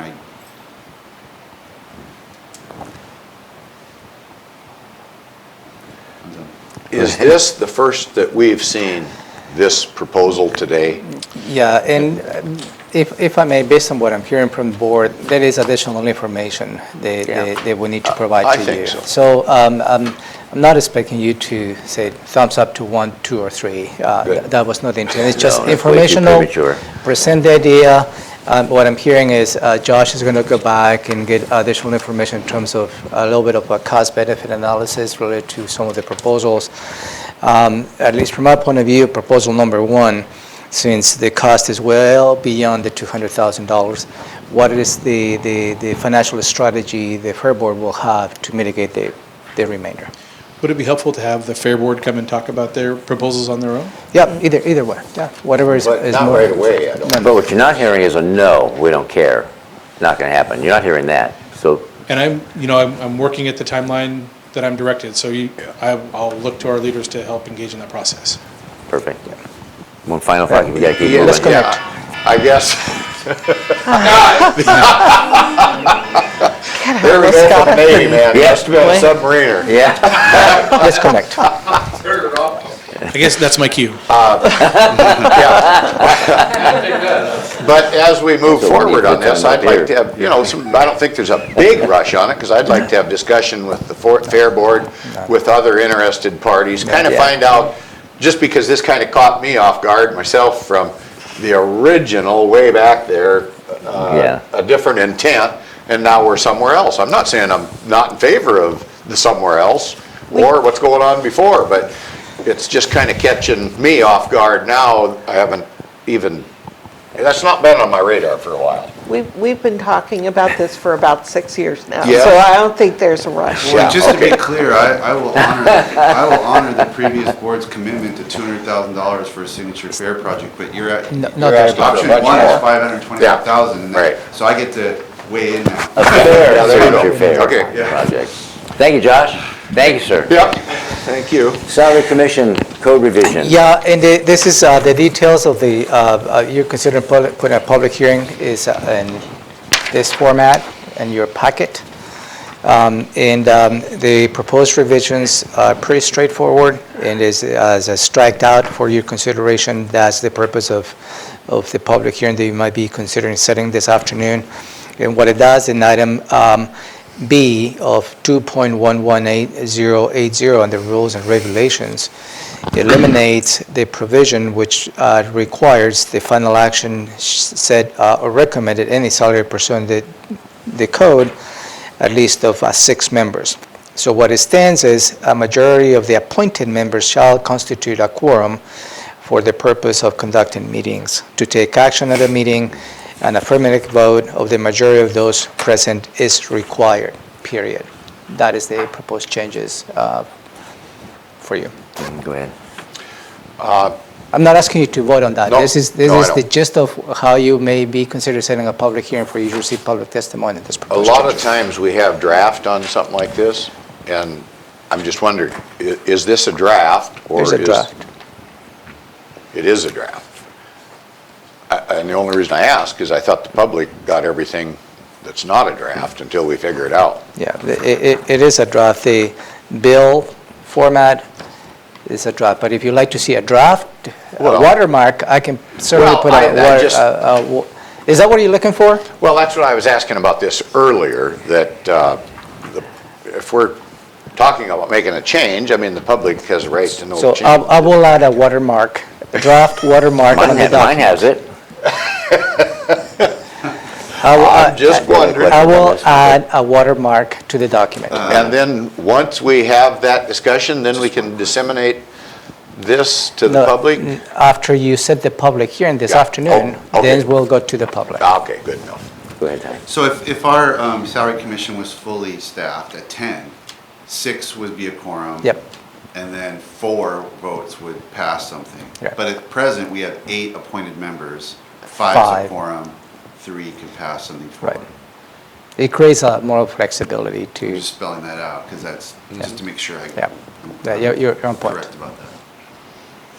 Okay. And nowhere in this ordinance is any of my proposal stuff. No, very long, based on the early conversation, that will be something that we'll need to explore next year. Okay, that's right, okay. Number 5, worker requests. I received in an email, which is attached on your packet, from the Executive Director of ORCA, that will be the Olympic Region Clean Air Agency, where she asked the question whether the board or the county can take an action to pass an ordinance that will prohibit recreational burning on the urban areas of the county, considering that the cities of Lacey, Olympia, and Tumwater, they already have that ban year-round on recreational burning in their cities. And she's requesting if the board will consider extending that to the UGAs. I believe that was discussed at the last core committee. Commissioner Menson represents the county on that. But It was, I just listened and said I would bring it to the board. I've had a discussion with Josh about it. Maybe I've neglected to talk to you, but Fran followed up. So it was just a discussion about, they were trying to talk about education, how to get the word out within the cities that have passed the ban, and how the fact that we don't have, the county doesn't have the same rule in the UGA complicates their effort to try to communicate to their citizens what the rules are, and should we have a consistent rule. And, you know, I didn't express any opinion one way or the other. I simply just listened to the discussion and said that I would bring the issue to the board. I also talked to Josh about the possibility as our staff works through joint plans with the municipalities through TRPC. Is that something that we could discuss there? I don't know, but it's just, Is this a year-round ban? yeah. It will be, I yeah, think it's year-round. Year-round. Go ahead. Is there something to a cooking fire? I remember from my sheriffing days, the burn ban did not seem to apply if you To were barbecues? cooking. No, I don't know, just cooking fires is what it said. I think that included barbecues, or if you got a little bonfire and you're gonna cook a hot dog or. Or your sole source of My heating. if understanding, you're a transient. barbecues are exempt. Pardon? Barbecues are exempt Yeah, from the but what ban. about the little campfire to cook the hot dog? That will be a recreational fire. Can't roast a marshmallow. and get- Or a burning pit with wood. Yeah, even a burning pit. recreational. You know, That will be a recreational fire. Yeah, wood, the burning pit with the wood is I- recreational. That will be a recreational Yeah. fire. Not allowed. I'm out. But gas would be allowed, but not wood burning. So I'd just like to introduce this concept to you, Commissioners. I'm not expecting you to say yea or nay. Give me the opportunity to touch base with your fire marshal. That will be Josh, and perhaps bring you some options for you in the upcoming weeks. Okay. I mean, input from the fire Yeah. departments would be critical to my Yeah. consideration. I know they tend to be conservative about that, but I mean, certainly their input is relevant. So if I may, more to come on this. I guess maybe just one comment. I've been through some of this in years gone by, and the fire folks that depend on passing bond issues and whatnot with their citizens have generally not been in favor of this, because they don't want to tell citizens you can't have a campfire out back. There's a difference between living, outside the city. There's some benefit. So we'll have more coming. So more to come, I think. All right, Squaxin Island Tribe. Yeah, Request. Commissioner Mensah received a request from Squaxin Island Tribe, and attaches a proposed letter where they suggesting, or they're requesting the Board of County Commissioners support of taking fee title property located in Mason County and put it into trust. That will be tribal trust. And that is the request before you.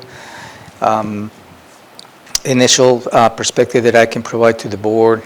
This is, at least from my point of view, a very difficult request, since there is a process in which any tribal entity can go through and request to the Department of Interior through the Bureau of Indian Affairs to put any fee title property into trust. And the gist of that action is all the trust lands are not included in that tax rolls. So property taxes are not part of that. Whatever activities they do within the trust lands, they're not imposed to any sales tax. So those are the nuances of putting any fee title property into trust. This creates a little bit of an interesting suggestion. This is the first, at least from my point of view, that we have received for the board to take an action on a particular request from any tribal entity. And it makes it more complicated because this is in Mason County. And having the Board of County Commissioners of Thurston County supporting a particular action by the tribe seems to be a little bit odd to me. So I just want to bring this to your attention. This is just my personal perspective. My suggestion to the board is for you to remain neutral on this particular actions, because it's very procedural as to what any particular tribal entity go through and putting fee title property into trust property. As I may remind you of the process that we have when for instance, the Chehalis tribe put fee title property into trust on the Grand Mountain area. The Department of Interior sent us information saying this is the request by a tribal entity, and give us your perspective as to what the impacts will be in terms of property tax and anything related to our taxation. We provide that information. We send that a formal letter back to the Department of Interior as to the impacts. Even at that point, the county does not take an action whether it's support or not. We just provide that information on the impacts. And I have not seen, at least from my experience on this, any request by any tribal entity has been denied by the Department of Interior. Okay. So this is, you brought this. Well, just, for some reason, I got the email. Okay. From Mr. Peters. If it were a Thurston County property, my inclination would be to look at it carefully and make a case-by-case decision. The fact that it's a Mason County property puts me in a more difficult position from my perspective. And I would, unless you guys know, my inclination would be to call Kevin Schutte or Sharon Trask and find out if Mason County, what their position is. If they supported it, then I'd probably be inclined to join them if there's some good reason. But my inclination, as Ramir and I talked about a little bit about, my guess is that they're not supporting it because, which might be why we're being reached out to, I don't know, but I'm not inclined to take a position against Mason County when a property I know really nothing about. Okay. So I don't, unless you guys Yeah. know, and if there any opposition to me reaching out to one of the Mason County commissioners to find out where they stand, if I think that's appropriate or not. Well, we'll go ahead. No. You can answer that? Well, no, I'm just going to make a comment about this okay? Right? Yeah. I'm not opposed to reaching out to Mason County to find out what their position is, but even the fact that if they support it, Still want to it doesn't impact me. It doesn't impact our county. I don't mean me personally, but our county. I don't think it does. And I don't know how big the property is, how close it is to our county line. I know nothing about it other than this. So at this point, They're arguing that their activity there employs Thurston County residents, I guess is the connection that they're trying to make. okay. Go ahead, Gary. I think this actually boils down to PILT payments that I've been talking about for some time, payment in lieu of taxes. And so we would be, if we followed through with this, we would be encouraging Mason County to lose out on, say, tobacco tax, sales tax, fuel tax, property tax, marijuana tax, alcohol tax, that they currently, they get a benefit for if some retail activity took place on a property now. But I wouldn't be opposed to doing this if I had, I don't know, tribal support possibly on adjusting the payment in lieu of taxes proposal that the federal government has through the Department of Interior about compensating government agency entities for these type of removal of taxes. And the county, sometime back, I'm going to say in 13 or 14 somewhere, there was litigation on something similar to this over the Great Wolf Lodge issue, and I believe the county lost that. And that was quite a financial hit to the county. But the workload remained the same to the county, if I remember right. So I think we'd be making a mistake if we just moved forward with this at this point in time. And again, it's not directly affecting us, but if we took a lot of things into consideration, and one of them would be adjusting that payment in lieu of taxes that the Department of Interior has the ability to allow local government to recover from those exempt areas, and in fact actually pays them for it. So there's a lot more to this in my estimation than this one simple letter. Did you have anything to follow up on? Just, do you guys happen to know this property in particular? No, I don't. Clam Fresh or Cougar Point? Is it known to you in any way? Okay. So where are we at with that? Where will we be? So my suggestion to you was for you to remain neutral. Okay. That was my recommendation. So And by what means are you proposing that we communicate that neutrality? And it means that really you're not taking a position on Are you anything. going to respond on our Yeah, behalf? we go with the back to- proposal? Yeah, Right. I will respond to your. Can you give me like 2 days to just Yep, touch base with BoCC absolutely. County? Yep, yep. That takes us to public testimony. You received a letter from Mr. Pettit yesterday. I really haven't got the chance to look at the details of that related to the courthouse. So you have a copy in front of you, so I will recommend for you to read that leading to this public hearing this afternoon. Where is that letter in front of us? your inbox. It's in Oh, your it's in my inbox. inbox, Yeah. okay. I'm sorry, it's in Robin's inbox. Okay. Anything else? Nope. Anything else? Nope? Thank you.